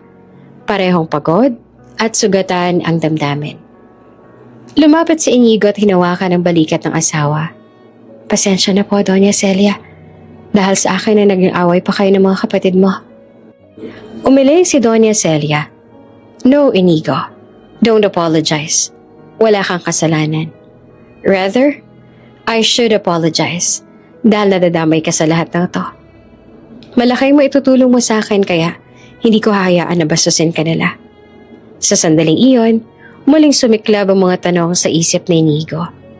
Ano ba talaga ang dahilan ng lahat ng to? Bakit nararamdaman niyang may mas malalim na dahilan kung bakit siya pinili ni Doña Celia? At bakit parang konektado ang lahat? Ang pagkawala ni Isabela, ang pagkamatay ng kaniyang ama, at ang biglang pagpasok niya sa buhay ng isang babaeng tulad ni Doña Celia. Minsan pa ay muling dumalaw sa mansyon ng mga kapatid ni Doña Celia. Sa pagkakataong ito, wala si Doña Celia sa harap upang ipagtanggol si Inigo. Abala ang Doña sa pakikipag-usap kay Detective Gemma at sa ilang investigator sa kabilang bahagi ng bahay. Kaya naiwan si Inigo sa sala kasama ang kapatid nito. Tahimik lamang si Inigo noong una. Pinipilit ang sarili na maging magalang. Ngunit ramdam niyang hindi maganda ang titig ng mga ito sa kanya. Ang bawat tingin ay may kasamang panghuhusga. Para bang hinuhubaran siya ng dignidad. Ano ba, Inigo? Panimulaan ni Don Lorenzo habang nakasandal sa upuan ng nakataas ang kilay. Hindi ka ba nahihiya sa sarili mo? Ginagamit mo lang ang kapatid namin para lang umasenso. Napakabata mo pa para sa isang may edad na kagaya ng kapatid namin. Di ba nakakahiya yan ng labis? Hindi naman sumagot si Inigo. Bagos ay yumuko lang siya at pinisil ang kaniyang mga kamay. Wala ka namang ipagmamalaki. Dagdag ni Doña Mercedes, matalim ang tinig. Wala kang pangalan. Wala kang yaman. Wala kang kahit anong karapat-dapat para sa kapatid namin. You're just a nobody. Alam naming pera lang ang habol mo sa kanya. Kung hindi dahil sa pagiging marupok ng kapatid namin, singit naman ang isa pang kamag-anak. Hindi ka man lang makakatuntong sa mansya na to. You are nothing without her. Bawat salita ay parang latigo na humahampas sa kanyang pagkatao. Gusto niyang ipagtanggol ang sarili. Ngunit sa loob-loob niya, alam niyang may bahaging totoo sa kanilang sinasabi. Oo, tinanggap niya ang kasal dahil kailangan niya ng pera. Hindi para sa sarili, kundi para sa kanyang ina na may iniindang karamdaman. Alam natin kung anong plano mong gawin ni Nico. Patuloy naman ni Don Lorenzo. Alam namin na pag namatay si Celia, kukunin mo lahat ng iniwan niya. Parang nilunok ni Inigo ang sariling dila. Wala siyang ibang ginawa, kundi tanggapin ang lahat ng pagmamaliit. Pinapaniwala mo si Celia na mahal mo siya. Pero sa totoo lang, ginagamit mo lang siya. We know your type. Mga lalaking mukhang mabait pero mandaraya pala. Tahimik pa rin si Inigo. Nakayuko na parang batang pinagsasabihan. Alam niyang hindi niya kayang itanggi ang lahat. Dahil ang katotohanan, totoo naman ang kanilang sinasabi, kahit papaano. Nang makaalis sa mga kapatid ni Doña Celia, naiwan si Inigo sa sala. Mabigat ang dibdib. Halos hindi makahinga. Hindi niya napansin na naroon pala si Detective Gemma. Nakatayo sa gilid ng pinto. Tahimik na nakikinig sa lahat ng sinabi. Lumabas ito at dahan-dahang lumapit sa kanya. Inigo. Mahinahong sabit ni Gemma. Napayuko lamang si Inigo. Pilit na kinukuble ang bigat ng kanyang nararamdaman. Hindi niya alam kung paano magsisimula ng salita. Huwag kang mag-alala. Patuloy ni Gemma at inilagay ang isang kamay sa kanyang balikat. Hindi ako naniniwala sa kanila. Alam kong hindi totoo ang mga sinabi nila. Napatingin si Inigo, gulat sa sinabi ni Gemma. Gemma, narinig mo? Tumango ito. Oo, lahat. Pero alam ko na may malasakit ka kay Doña Celia. Hindi mo naman siya pinakasalan dahil lang sa pera. You care for her. And I don't think someone like you would just throw that away. Parang kumirot ang puso ni Inigo sa mga salitang yon. Kung alam lang ni Detective Gemma ang totoo, totoo naman talaga ang pera ang dahilan. Ngumiti naman si Detective Gemma, isang ngiti ng katiyakan. Alam mo, Inigo, minsan ang mga tao madaling maniwala sa kung anong masama kesa sa mabuti. Pero ako, mas pinipili kong maniwala sa kung ano nakikita ako mismo. Sandaling tumahimik si Gemma bago muling nagsalita. Mas seryoso na ang tinig. Pero maniniwala ka ba sa akin kung sasabihin kong may duda ako sa mga kapatid ng asawa mo? Nabigla si Inigo at napatingin dito ng diretsyo. Anong ibig mo sabihin? Huminga ng malalim si Gemma. Narinig mo kanina, hindi ba? Galit na galit sila. Sa halip na maging masaya para sa kapatid nilang si Doña Celia, na sa wakas ay nakakita ng ligaya pagkatapos ng lahat ng sakit na dinanas. Ang nakikita ko ay puro hinanakit at galit. Why? Kung talagang mahal na lang ang kapatid nila, bakit hindi nila magawang tanggapin ang kaligayahan niya? Siguro, tugon ni Inigo, halos pabulong. Dahil sa akin? Dahil hindi nila ako matanggap? Umiling si Gemma. No, Inigo. This is more than just about you. There is something else. Hindi normal sa magkakapatid ang ganong klase ng galit. Para bang ayaw nilang may makapantay o makapalit sa lugar nila sa buhay ni Doña Celia. Nag-isip si Inigo. Tama si Gemma. Noon pa man, ramdam niyang sobrang pagtutol na ng pamilya ni Celia. Pero bakit gano'n na lang? Parang higit pa sa selos, higit pa sa proteksyon. Iniisip ko, dagdag ni Gemma, posibleng may kinalaman sila sa pagkawala ni Isabela. Hindi ko pa man alam kung paano pero malakas ang kutob ko. At baka iyan ang dahilan kung bakit ayaw nilang maging masaya si Doña Celia ngayon. Kasi kapag may nakatulong sa kanya, baka mas mabilis siyang makarating sa katotohanan. Nanlaki ang mga mata ni Inigo. Sa unang pagkakataon, naramdaman niya ang pag-angat ng pag-asa. Baka nga tama si Gemma. Baka hindi nga siya nag-iisa sa lahat ng ito. Nakatitig siya kay Gemma. Mabigat pa rin ang puso, ngunit may bahagyang ginawa. Kung totoo man ang hinala niya, baka dito magsimula ang lahat ng kasagutan. Biglang nagsara si Gemma ng notebook, tsaka bumulong. May plano ako, pero kailangan ko ng tulong mo. Nagulat si Inigo. Anong plano? Mag-iimbestiga ako sa mga kapatid ni Doña Celia. Tugon ni Gemma na halos pabulong. Hindi ko to pwedeng ipaalam sa lahat ng kasama kong investigators kasi baka may connection sila sa pamilya. Ayoko may makialam hanggang wala pa ako matibay na ebidensya. Napakunot ang noon ni Inigo. Bakit mo naman naisipan yon? Wala naman silang sinabi tungkol kay Isabela. Ngumiti si Gemma ngunit seryoso ang ngiti iyon. Exactly. Masyado silang tahimik pagdating sa anak ni Doña Celia. Napansin mo ba? Kanina puro sila galit nung ikaw ang asawa ng kapatid nila.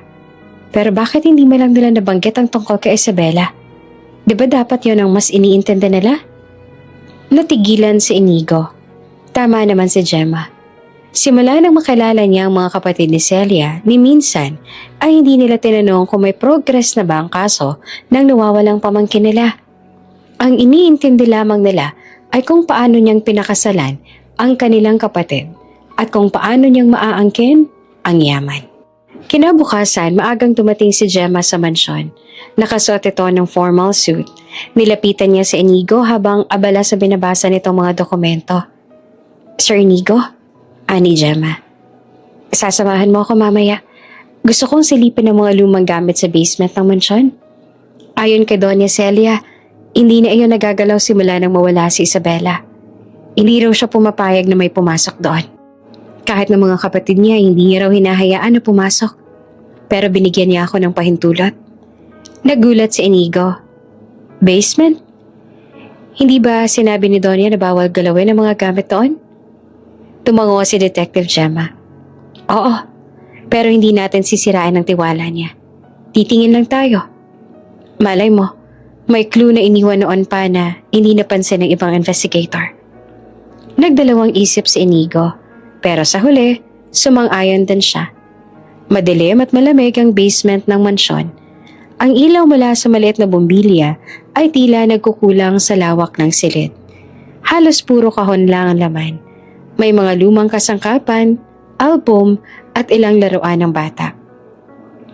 Grabe, alagang-alaga pa rin talaga ang mga laruan ni Isabela. Mahal na mahal talaga siya ng kanyang ina. Bulong ni Gemma habang maingat na nagbubukas ng isang kahon. Napatingin naman si Inigo sa isang lumang album. Binuklat niya ito at nakita ang mga lumang larawan ni Doña Celia kasama si Isabela na sanggol pa lamang. Nasa isang garden ang mag-ina at malawak ang ngiti sa labi ni Doña Celia habang buhat ang anak nila. Kitang-kita ang galak sa mga mata nito. Ngumiti si Gemma.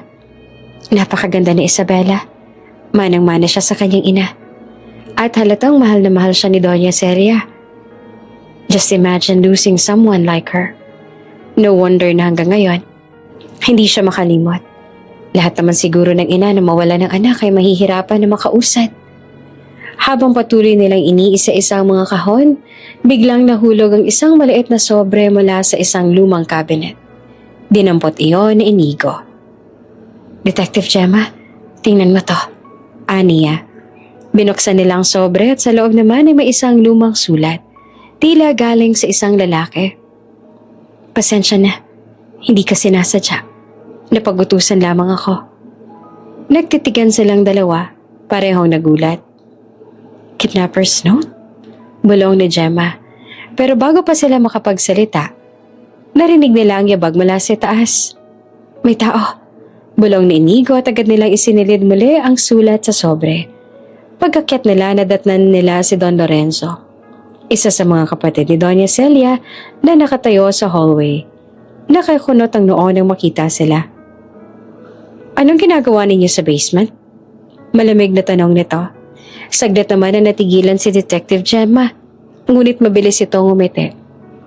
Nag-i-inspeksyon lang po kami. Baka po may mahanap po kaming lead, senyor. Hindi naman kumibo si Don Lorenzo, ngunit matalim ang tingin nito sa kanilang dalawa. Wala na itong ibang sinabi. Tumalikod na lang at naglakad palayo. Nagkatinginan sina Gemma at Inigo. Pareho nilang napansin ang galit sa kanilang mga mata. Pero ang hindi nila maintindihan, bakit gano'n na lamang ang galit nito? Hindi ba dapat ay maging masaya ito kasi may tumutulong na sa kanilang kapatid na mahanap ang nawawala nitong anak? Simula nang ikwento ni Detective Gemma kay Inigo ang kanyang pagdududa, hindi na sila mapakali. Tuwing bumibisita ang mga kapatid ni Doña Celia, sinasadya ni Detective Gemma na magtagal sa paligid. Kunwari, abala sa kanyang pakay sa pagbibigay ng update sa Doña tungkol sa kanilang paghahanap. Pero, lihim niyang pinakikinggan ang kanilang mga usapan. Lihim niyang minamanmanan ang kanilang kilos. Sa unay wala siyang makuhang kakaiba maliban na lang sa tila ba hindi sila nasisiyahan na may tumutulong sa Doña. Puro pang mamariit kay Inigo ang naririnig ni Gemma, kasama ng mga pasaring tungkol kay Doña Celia na para bang hindi sila masaya sa kasalukuyang kalagayan nito. Ngunit isang araw, habang palabas na ng mansyon ng dalawang kapatid ng matanda, napansin ni Detective Gemma ang isang piraso ng papel na nahulog mula sa bag ni Senyora Leticia. Ang pinakamatanda sa mga kapatid. Dali-dali niya itong pinulot at nakita ang isang sulat na tila matagal nang luma. At sa sulat na iyon nakasulat ang pangalan ni Isabela. Doon nagsimula ang kanyang mas malalim na paghihinala. Bakit may hawak silang dokumento na may kinalaman sa anak ni Doña Celia na matagal nang nawawala?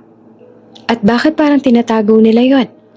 At kung sakali man alam ni Doña Celia ang tungkol sa dokumento na yon, bakit hindi binigay o pinakita sa kanya ng Doña bilang karagdagan sa mga maaari niyang gamitin hawak sa kaso? Mula noon, sinadyanan ni Gemma na subaybayan ang kanilang mga kilos kahit sa labas ng mansyon. Sinusundan niya sila.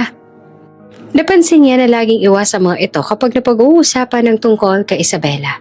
At sa bawat pagbisita nila, parang laging may tinatago silang ayaw ipaalam kay Doña Celia.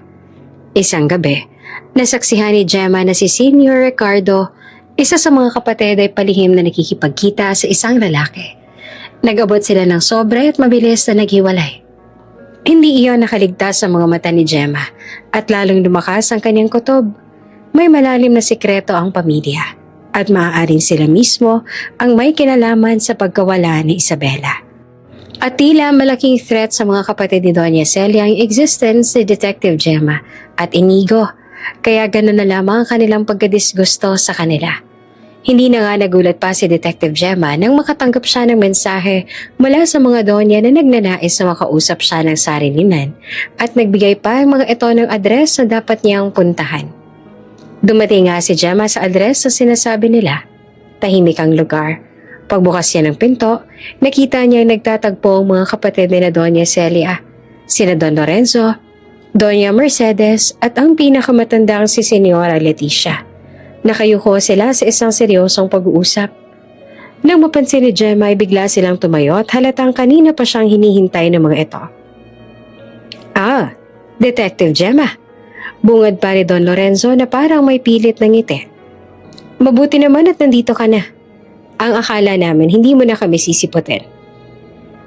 You asked me to come. Kapatid niyo ang aking kliyente. Napaka-unprofessional naman po siguro kung hindi ako sisipot. Tama ho ba? Malamig na sagot ni Gemma. Diretso ang tingin sa kanila. Nagkatingin na naman ang tatlo habang si Gemma ay taas noo lamang. Humakbang siya palapit sa kanila. Ano po bang kailangan niyo sa akin at bakit pinapunta niyo ako dito? At maaari ko bang malaman ang dahilan kung bakit kayo nakipagkita sa mga kasamahan ko noong isang araw? At may inabot pa kayong kung ano-ano sa kanila? May kaunting pag-igting sa mukha ni Mercedes. Alam mo ang tungkol doon? Ngumiti sa kanila si Gemma.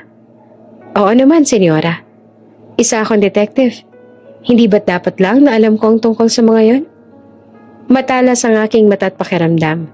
At normal yon sa isang kagaya ko. Makikita sa mukha ng mga ito ang galit. Marahil ay hindi nila inaasahan na mabubunyag agad sila ni Detective Gemma. Ngunit si Gemma ay hindi naman ganong katanga. Noong gabi na nakita niya ang kapatid ng Donya na may kinatagpong lalaki at may iniabot dito na sobre na sa tingin niya ay naglalaman ng tseke, sinundan niya ito. At dito nalaman na ang isa sa mga iyon ay ang kanyang kasamahan sa paghawak sa kasong ito. So, kaya niyo po ba ako pinapunta dito ay para ipaliwanag sa akin kung para saan lahat ng yun?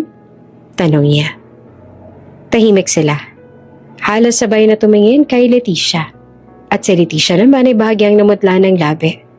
Ang tensyon ay tumigas na parang yelo. Biglang lumapit si Lorenzo.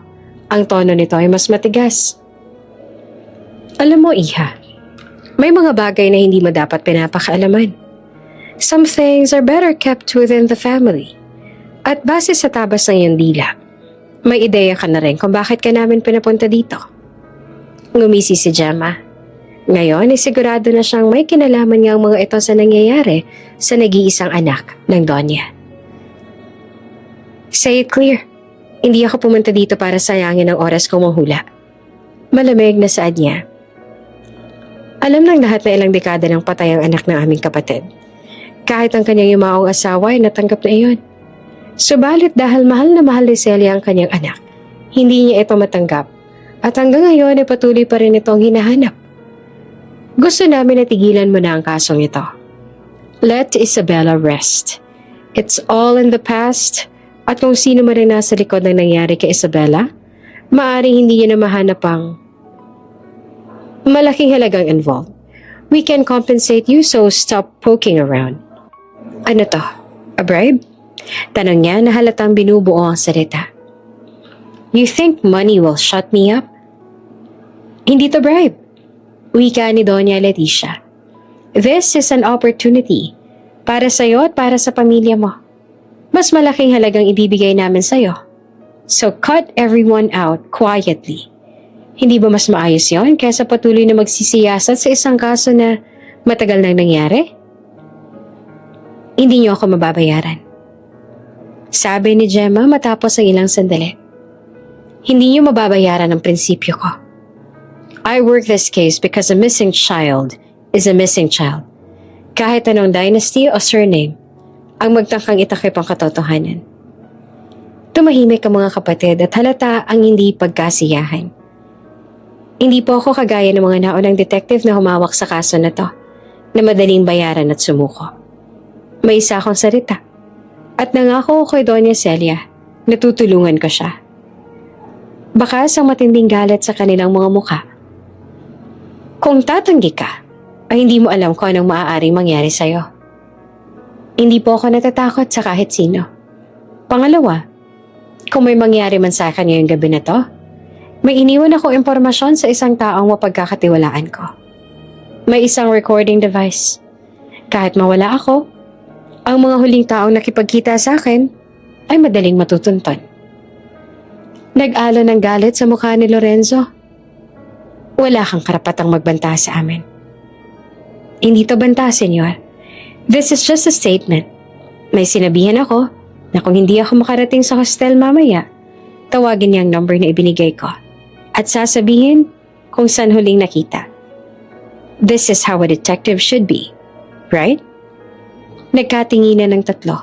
Kitang-kita ang galit sa mga mata ni Leticia, ang panlalamig sa mukha ni Lorenzo at ang napakalakas na pagpipigil ng galit ni Mercedes na halos pumutok sa bibig nito. Walang nagsalita sa loob ng ilang saglit, pero ang hangin ay mabigat. Hindi kami natatakot sa espektikulo. Wika ni Doña Mercedes, nanginginig ang boses dahil sa rage. Alam namin ang kaya naming gawin. Kung susubukan mo kaming guluhin, you'll regret it. Gemma kept her composure. Then you'd better not force my hand. Pagkatapos ng ilang minuto ng tensyon bago muli nagsalita si Lorenzo. Remember, we are the family. Do not drag our name in public for a cheap show. Nang umalis na roon si Gemma, huminga siya ng malalim nung nasa sasakyan na siya.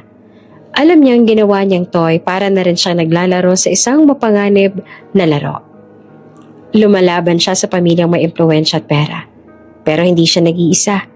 May safety protocol siya. Pinadala niya ang kopya ng susunod nilang meeting schedule sa isang trusted colleague sa precinct. Pati na rin ang screenshot ng CCTV feed. Kung may mangyari man sa kanya, may trail.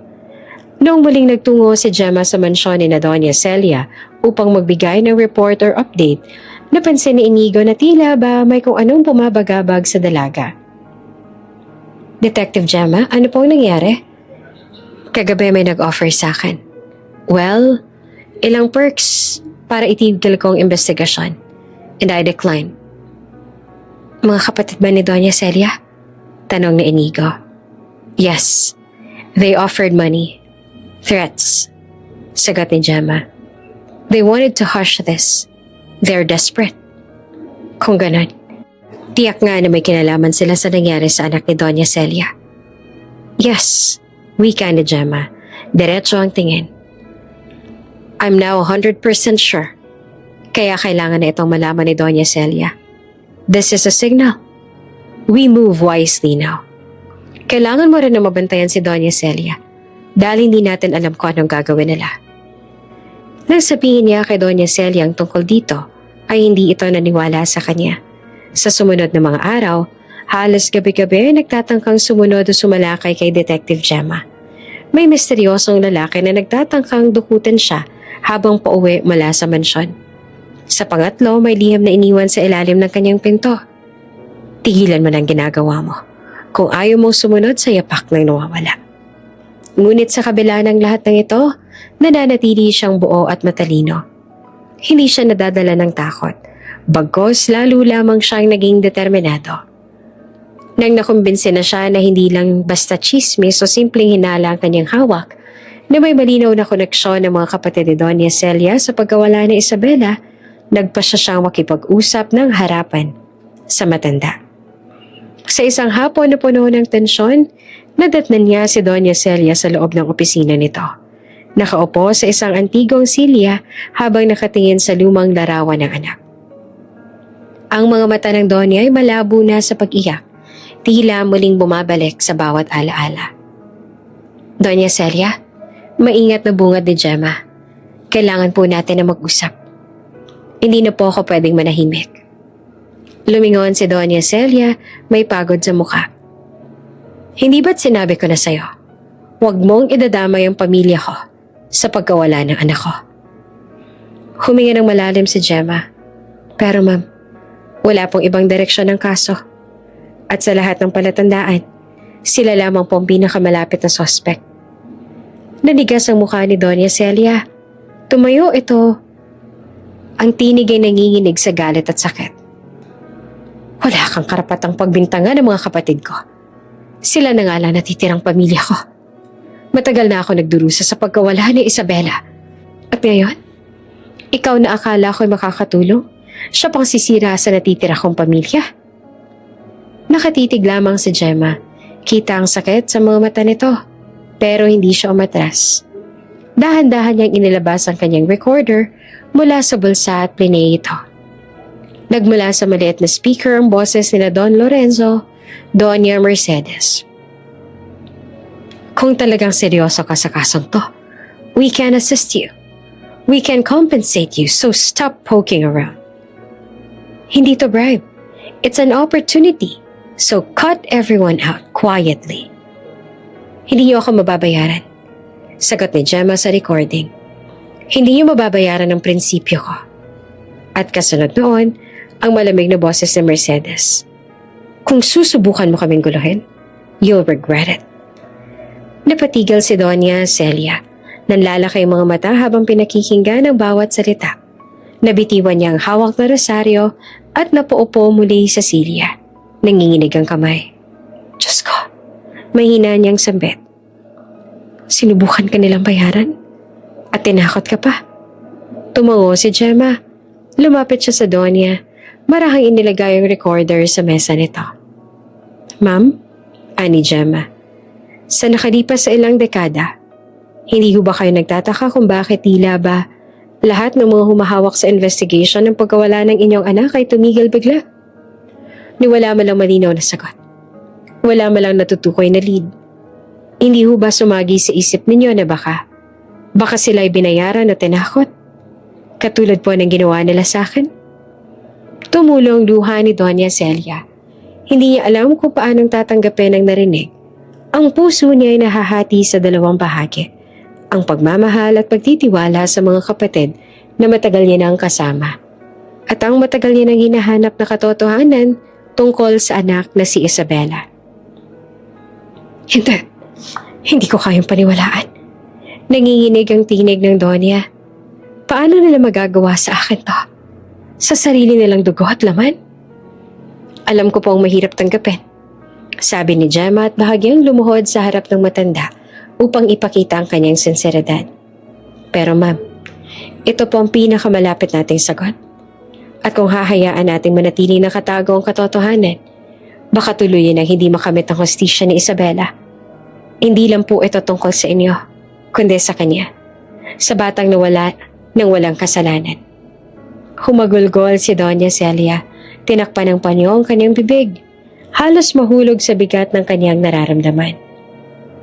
Gemma, mahinang wika niya. Kung totoo nga ang lahat ng to, wala na akong ibang masasandalan, kundi kayo ni Inigo. Pero Diyos ko, paano ko haharapin ang mga kapatid ko? Paano ko haharapin ang dugot laman ko na siya palang dahilan ng pagkawala ng anak ko? Marahang hinawakan ni Gemma ang kamay niya. Hindi niyo po kailangan gawin ng mag-isa. Sasamahan ko po kayo hanggang dulo. Pero kailangan niyo pong pumili, Donya. Maniniwala ba kayo sa mga matatenga ninyo? O patuloy ninyong ipipikit ang mga ito? Alang-alang sa pamilyang posibleng sumira sa inyo. Tahimik ang buong opisina. Ang orasan sa dingding lang ang maririnig. Dahan-dahang bumibilang ng bawat segundo ng tensyon. At sa mga mata ni Doña Celia, unti-unting nabuo matinding sakit at ang matinding pangangailangan ng katotohanan. Pagkatapos ng lahat ng pagbubunyag ni Gemma tungkol sa mga kapatid ni Doña Celia, lalong naging mabigat ang dibdib ng Doña. Halos hindi na siya makakain, halos hindi na makatulog, at ang mga mata niya ay palaging namumugto. Pamilya ko, sila palang nagkuple ng kasinungalingan. Bulong niya sa sarili habang nakatitig sa lumang larawan ni Isabela. Ilang araw ang lumipas, nagdesisyon siyang samahan si Inigo sa bahay ng mga ito. Alam niya na ang kailangang makita at makausap ang ina ng lalaking pinakasalan niya upang gamitin. Tahimik ang naging biyahe nila at habang nasa loob ng kotse, ramdam na Inigo ang bigat ng damdamin ng Donya. Pagdating nila sa kanilang bahay, kung nasaan ang ina ni Inigo kasama ang hinang niya na siyang nag-aalaga dito, agad na nagdiwanag ang mukha ng ina ni Inigo nang makita siya. Anak, mahina pero masiglang sambit ng ginang, sabay hawak sa kamay ni Inigo. Ngunit nagulat ito nang mapansin ang presensya ni Doña Celia na nakatayo sa tabi. Ma, ani Inigo na mahigpit ang kapit sa kanyang ina. Siya po si Doña Celia. Siya po ang tumulong sa atin. At siya po ang dahilan kung bakit natuloy ang operasyon ninyo. Napatitig ang ina niya kay Doña Celia at agad na nanubig ang mga mata nito. Ang matanda ay hindi rin nakapagsalita agad. Tila may matinding emosyon na bumabalot sa kanilang dalawa. Diyos ko, bulong ng ina ni Inigo na halos maiyak. Ikaw pala. Naguluhan si Inigo. Ma, bakit? Kilala mo siya? Humakbang si Doña Celia palapit. Nanginginig ang tinig at saka lumuhod sa harapan ng higaan. Napakatagal na panahon kitang hinanap. Wika nito. Mahigpit ang hawak sa kamay ng ina ni Inigo. Napakatagal na panahon na gusto kong malaman kung anong kinalaman ng iyong asawa sa pagkawala ng aking anak. Nabigla si Inigo. Ano ho? Anong ibig niyo pong sabihin?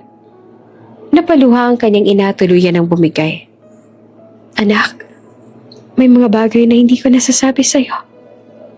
Ang totoo, ang tatay mo, siyang dating driver ng pamilya Romero.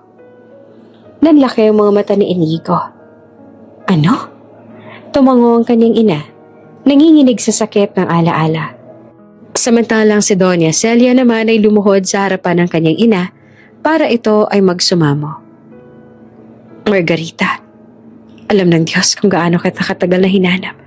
Ngunit hindi kita natagpuan matapos mawala ng iyong ama. Hindi ako tumigil. Kaya nung may isang tauhan ako na nakapagsabi na matapos ang mahabang dekada ay muli kang bumalik sa Maynila, agad kitang pinahanap. Agad kong inalamang tungkol sa'yo. Nalaman kong nakulong iyong anak dahil sa kasalanan na hindi niya man ginawa. At iyon ang dahilan kung bakit kayo muling bumalik ng syudad dahil inilipat siya sa isang kulungan dito. Patamad kong ginamit kong iyong anak para mapalapit sa'yo at malaman ang totoo. Patawad kong ginawa ko siyang dahilan upang wala sa mga kapatid kong muli kong pigilan sa paghahanap sa anak ko. Ilang dekada nang nawawala. Pero ngayon na natagpuan na kita, nagsusumamo ako sa'yo. Sabihin mo sa akin ang totoo. Sabihin mo sa akin kung ano ang kinalaman ng asawa mo. Bakit? Bakit kasama siya ng anak ko ng gabing yun? Bakit nasa iisang lugar sila kung saan natagpuan ng anak ko? Ano bang ibig sabihin ng sulat na iniwan niya sa sasakyan ko? Alam kong mabait ang asawa mo pero siya ba talaga ang dumukot sa anak ko? Si Inigo na nakikinig ay gulong-gulo pa rin. Hindi niya maunawaan ang nangyayari. Ma? Nanginginig ang tinig ni Inigo. Si Papa? May kinalaman ba sila sa nangyari sa anak ng Doña Celia? Tumitig sa kanya ang kanyang ina bago ito sumagot. Oo, anak. At ang totoo, tinakot siya ng mga kapatid ni Doña Celia. Sila ang dahilan kung bakit nawala si Isabela. At sila rin ang dahilan kung bakit namatay ang tatay mo. Nabangga siya ng sasakyan. Pero hindi yun aksidente. Binangga siya nang sinubukan niyang iligtas mula sa kanila si Isabela. Bago siya nawala. Bago siya nagpasya na iligtas si Isabela, nagmakaawa siya sa akin. Sinabihan niya akong lumayo. Inakala ng mga kapatid ni Doña Celia na namatay ang anak namin. Hindi nila alam ang tungkol sa iyo, Inigo. Kinailangan ko umalis upang maprotektahan ka mula sa kanila. Dahil kung hindi ko yung gagawin, alam ko na mapapahamak din tayo. Parang gumuho ang mundo ni Inigo. Hindi siya makapaniwala sa mga naririnig. Ibig sabihin ba, alam niyo kung ano nangyayari kay Isabela?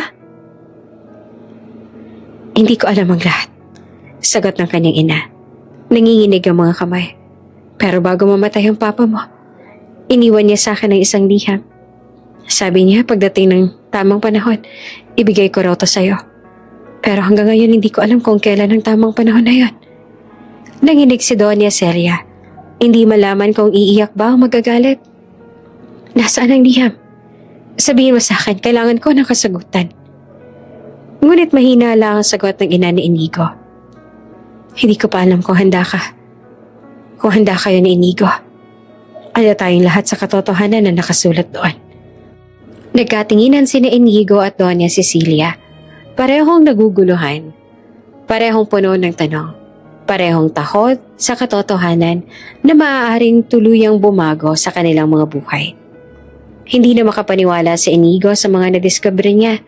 Parang biglang bumagsak ang lahat ng mundo sa kanya nang marinig mula mismo sa kanyang ina ang buong katotohanan.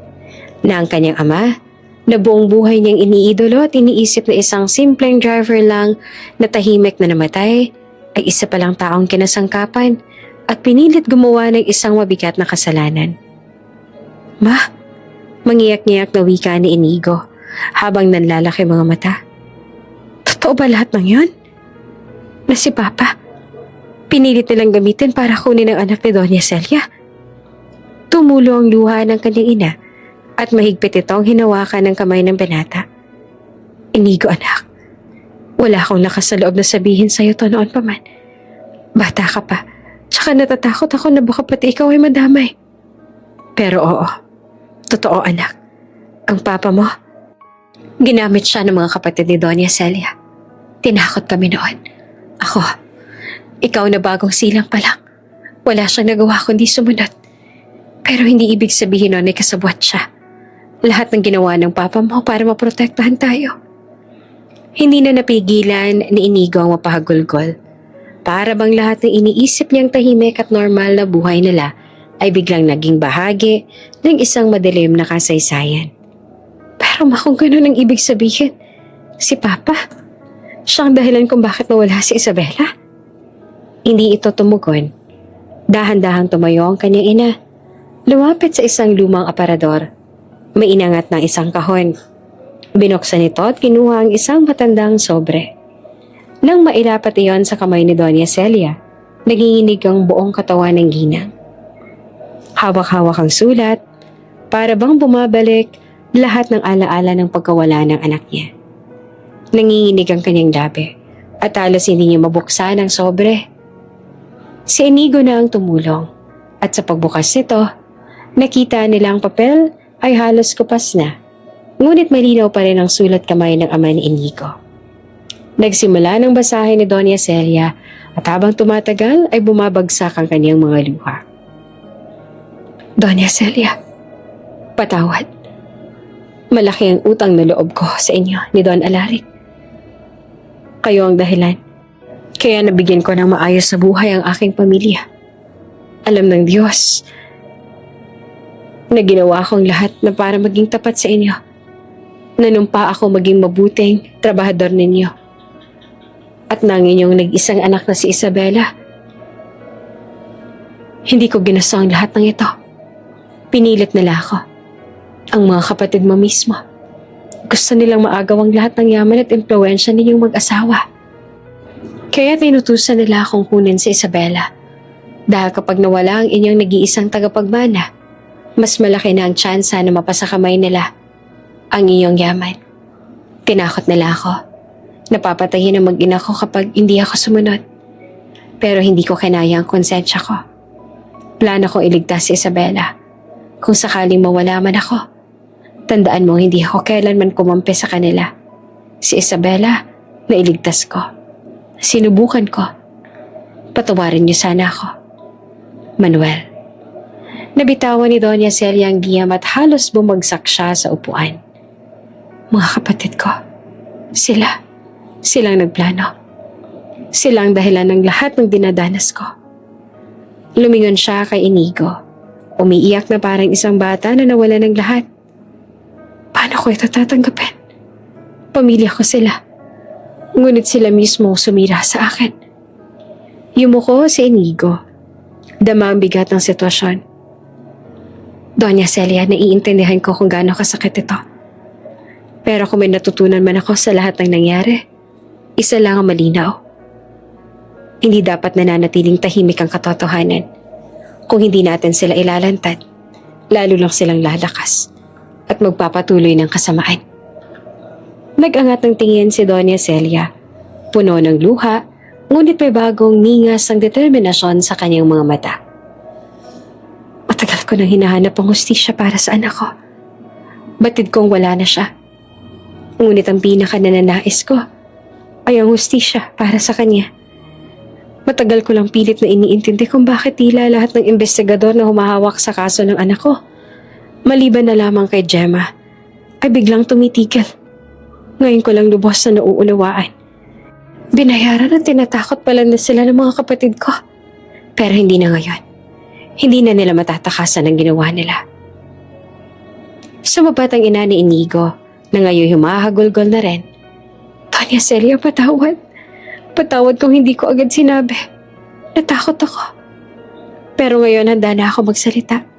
Handa na akong tumistigo laban sa kanila. Kahit buhay ko pang kapalit. Lumapit si Inigo at hinakap ang ina. Ma, wala kang kasalanan. Ginawa niyo lang ang lahat para protektahan ako. Pero ngayon, panahon na para matapos ang lahat ng to. Tumango si Doña Celia. Maigpit na hawak pa rin ang liham. Simula ngayon, sisiguraduhin kong mananagot ang mga kapatid ko. Hindi na ako papayag na manatili silang malaya. At Margarita, salamat. Dahil pinili mong sabihin sa akin ang totoo. kahit umabot man ng ilang taon. At doon nagsimula na ang mas matinding laban, hindi lamang para sa hostisya ni Isabela, kundi para sa pagbagsak ng mga taong matagal nang nagtatago sa likod ng kapangyarihan at pangalan. Tahimik silang magkakasama nakaupo sa sala ni Doña Celia. Sa gitna ng mesa ay nakalapag ang liham ni Manuel, ang ama ni Inigo, na ngayon ay nagsisilbing pinakamahalagang ebidensya laban sa mga anak ng ginang. Hindi na tanong kung lalaban sila. Ang tanong na lamang ay kung paano. Kung ilalantad natin sila. Maingat na sabi ni Gemma. Kailangan natin ng kompletong ebidensya. Laban sa mga kapatid ng ginang. Hindi na tanong kung lalaban ba sila. Ang tanong na labang ay kung paano. Kung ilalantad natin sila. Maingat na sabi ni Gemma. Kailangan natin ng kompletong ebidensya. Hindi sapat ang salaysay lang. Oo, at may recording ako nung tinangkahan nila akong suhulan. At may liham mula sa ama ni Inigo. Pero mas mabigat. Kung may mga testigo pa tayong makukuha na noon ay tinakot nila. Tumango si Inigo. Tama siya. Kailangan din natin na mag-ingat. Kung kaya nilang patahimikan ng mga investigador noon, malamang hindi sila magdadalawang isip na subukang patahimikin din tayo ngayon. Napayuko ang ina ni Inigo, nangingilid ang luha. Ako na ang magsasalita. Ako magpapatunay na ang asawa ko ay ginamit nila. Hanggang sa mapatay nila. Kahit anong mangyari, hindi na ako matatakot. Saglit nakatahimikan. Pagkatapos ay nagsalita si Doña Celia. Mahaba ang tinig, ngunit mariin. Ang mga kapatid ko. Ilang dekada ko silang tinuring na haligi ng aking buhay. Sa kanila ako kumapit nang mawala si Isabela. Akala ko'y silang natitirang pamilya ko. Pero sila pala mismo ang umagaw sa lahat ng kaligayahan ko. Hindi ko hahayaang manatili silang malaya.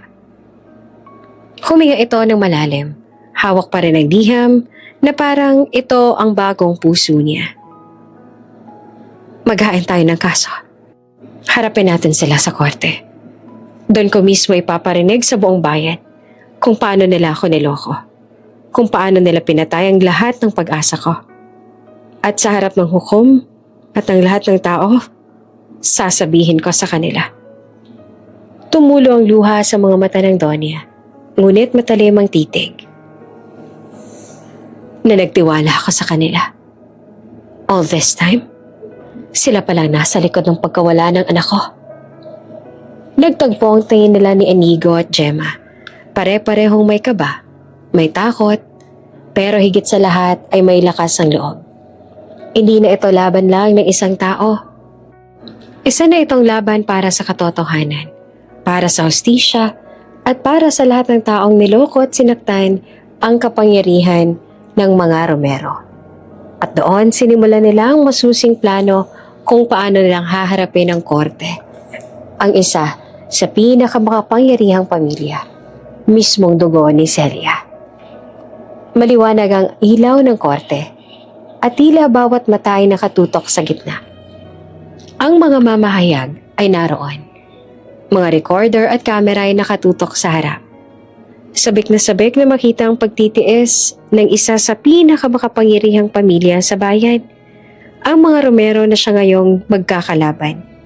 Sa isang panig ng silid, ay nakaupo naman si Doña Celia, kasama sina Inigo, ang ina nito, at si Detective Gemma. Kitang-kita sa mukha ni Doña Celia ang kaba. Ngunit mas nangingibabaw ang determinasyon. Nasa kabilang panig naman ang tatlo niyang kapatid. Mga nakasuot ng mamahaling damit, matitigas ang panga, at halatang hindi sanay na sila ang nasa ilalim ng paghuhusga. Tumunog ang martilyo ng hukom. All rise, tumayo ang lahat. At nang umupo ang hukom, formal nang nagsimula ang pagdilitis.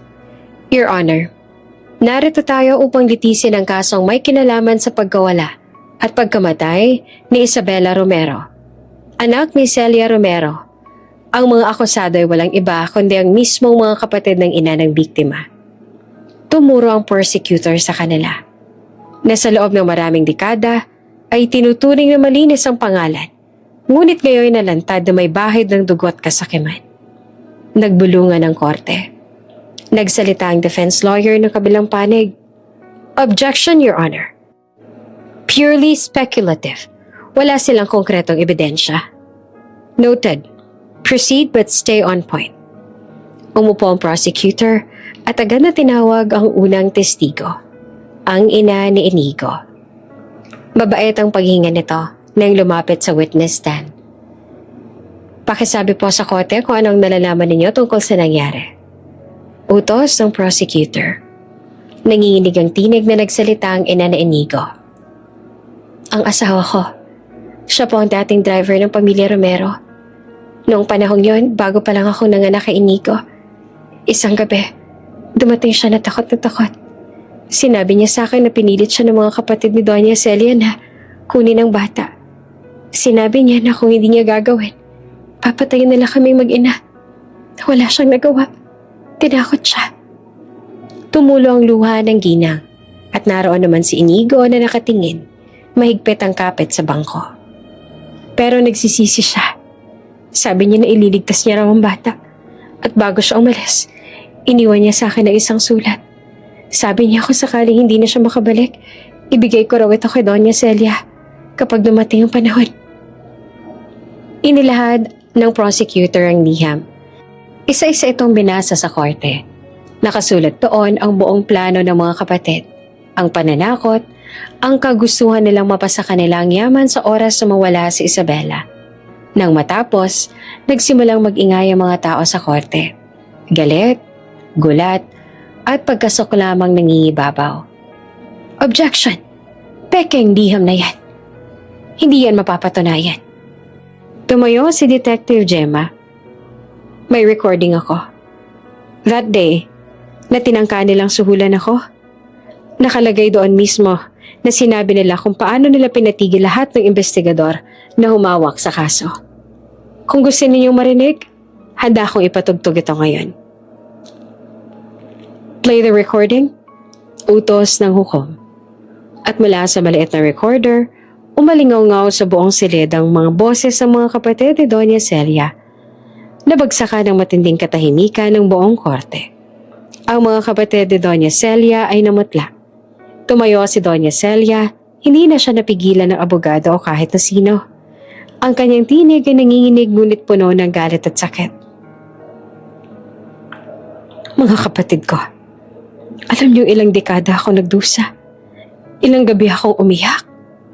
Hinihiling na sana'y makita kong muli ang anak ko o makamit man lang ang hustisya sa nangyari sa kanya. Sa lahat ng oras na yun, kayo ang sandigan ko. Kayo ang nilapitan ko. Kayo ang pinaniwalaan kong kasama kong nagdadalamhati. Umiyak ang Donya, pero nananatiling nakatingin sa kanila. Ngunit ngayon, heto ako. Sa harap ng lahat ng tao, dala ang katotohanan. Kayo pala? Kayo palang kumuha sa anak ko. Kayo pala ang dahilan kung bakit siya nawala. Pinagkatiwalaan ko kayo ng buong puso.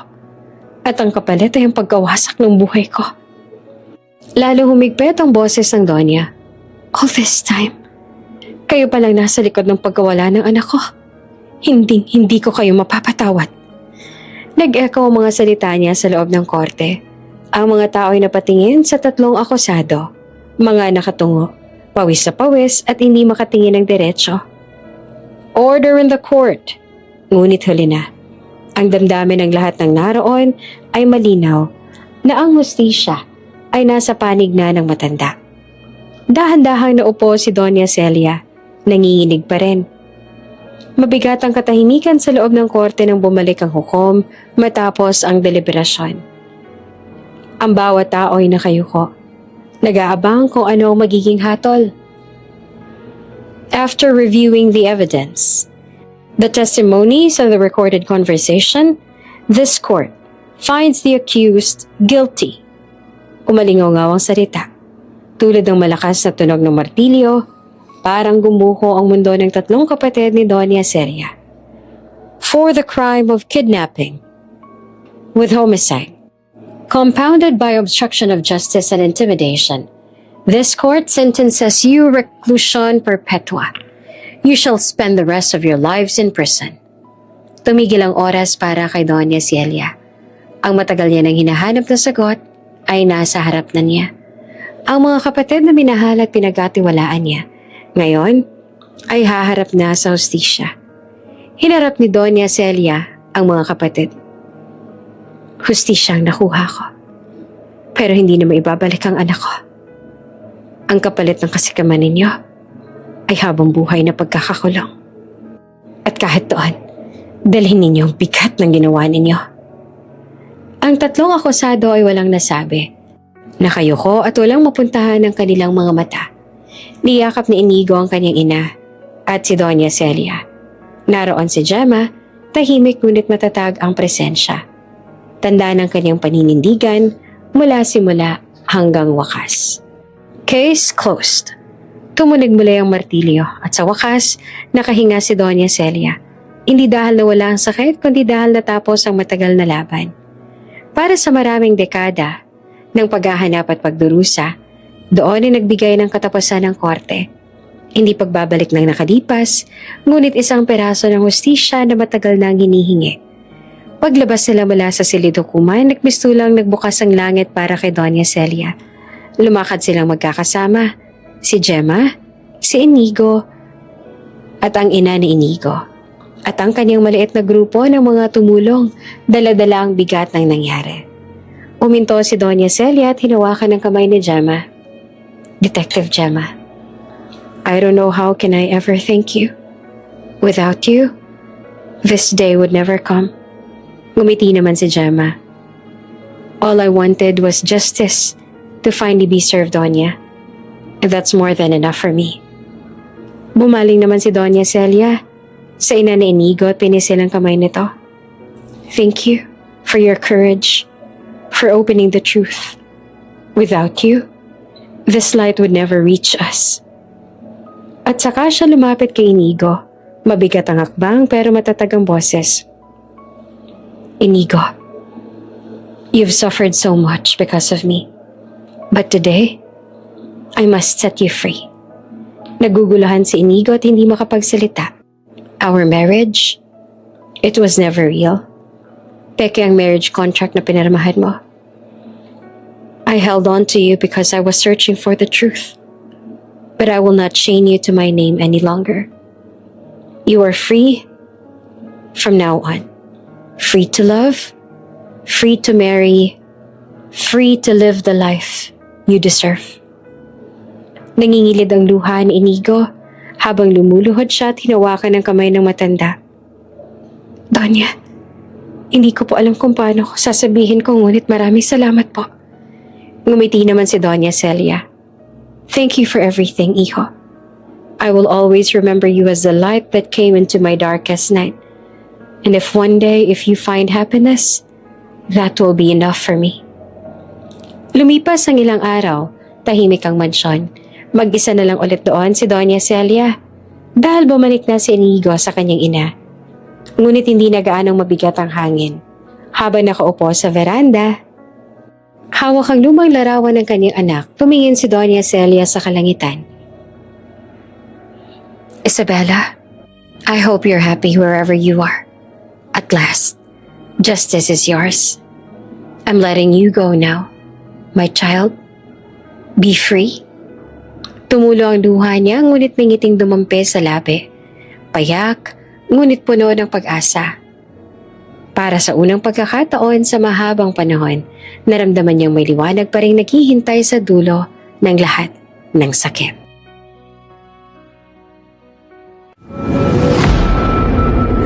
Bago ka pa lang sa channel na ito, Ate Jane TV, huwag kalimutang pindutin ang notification bell and subscribe button.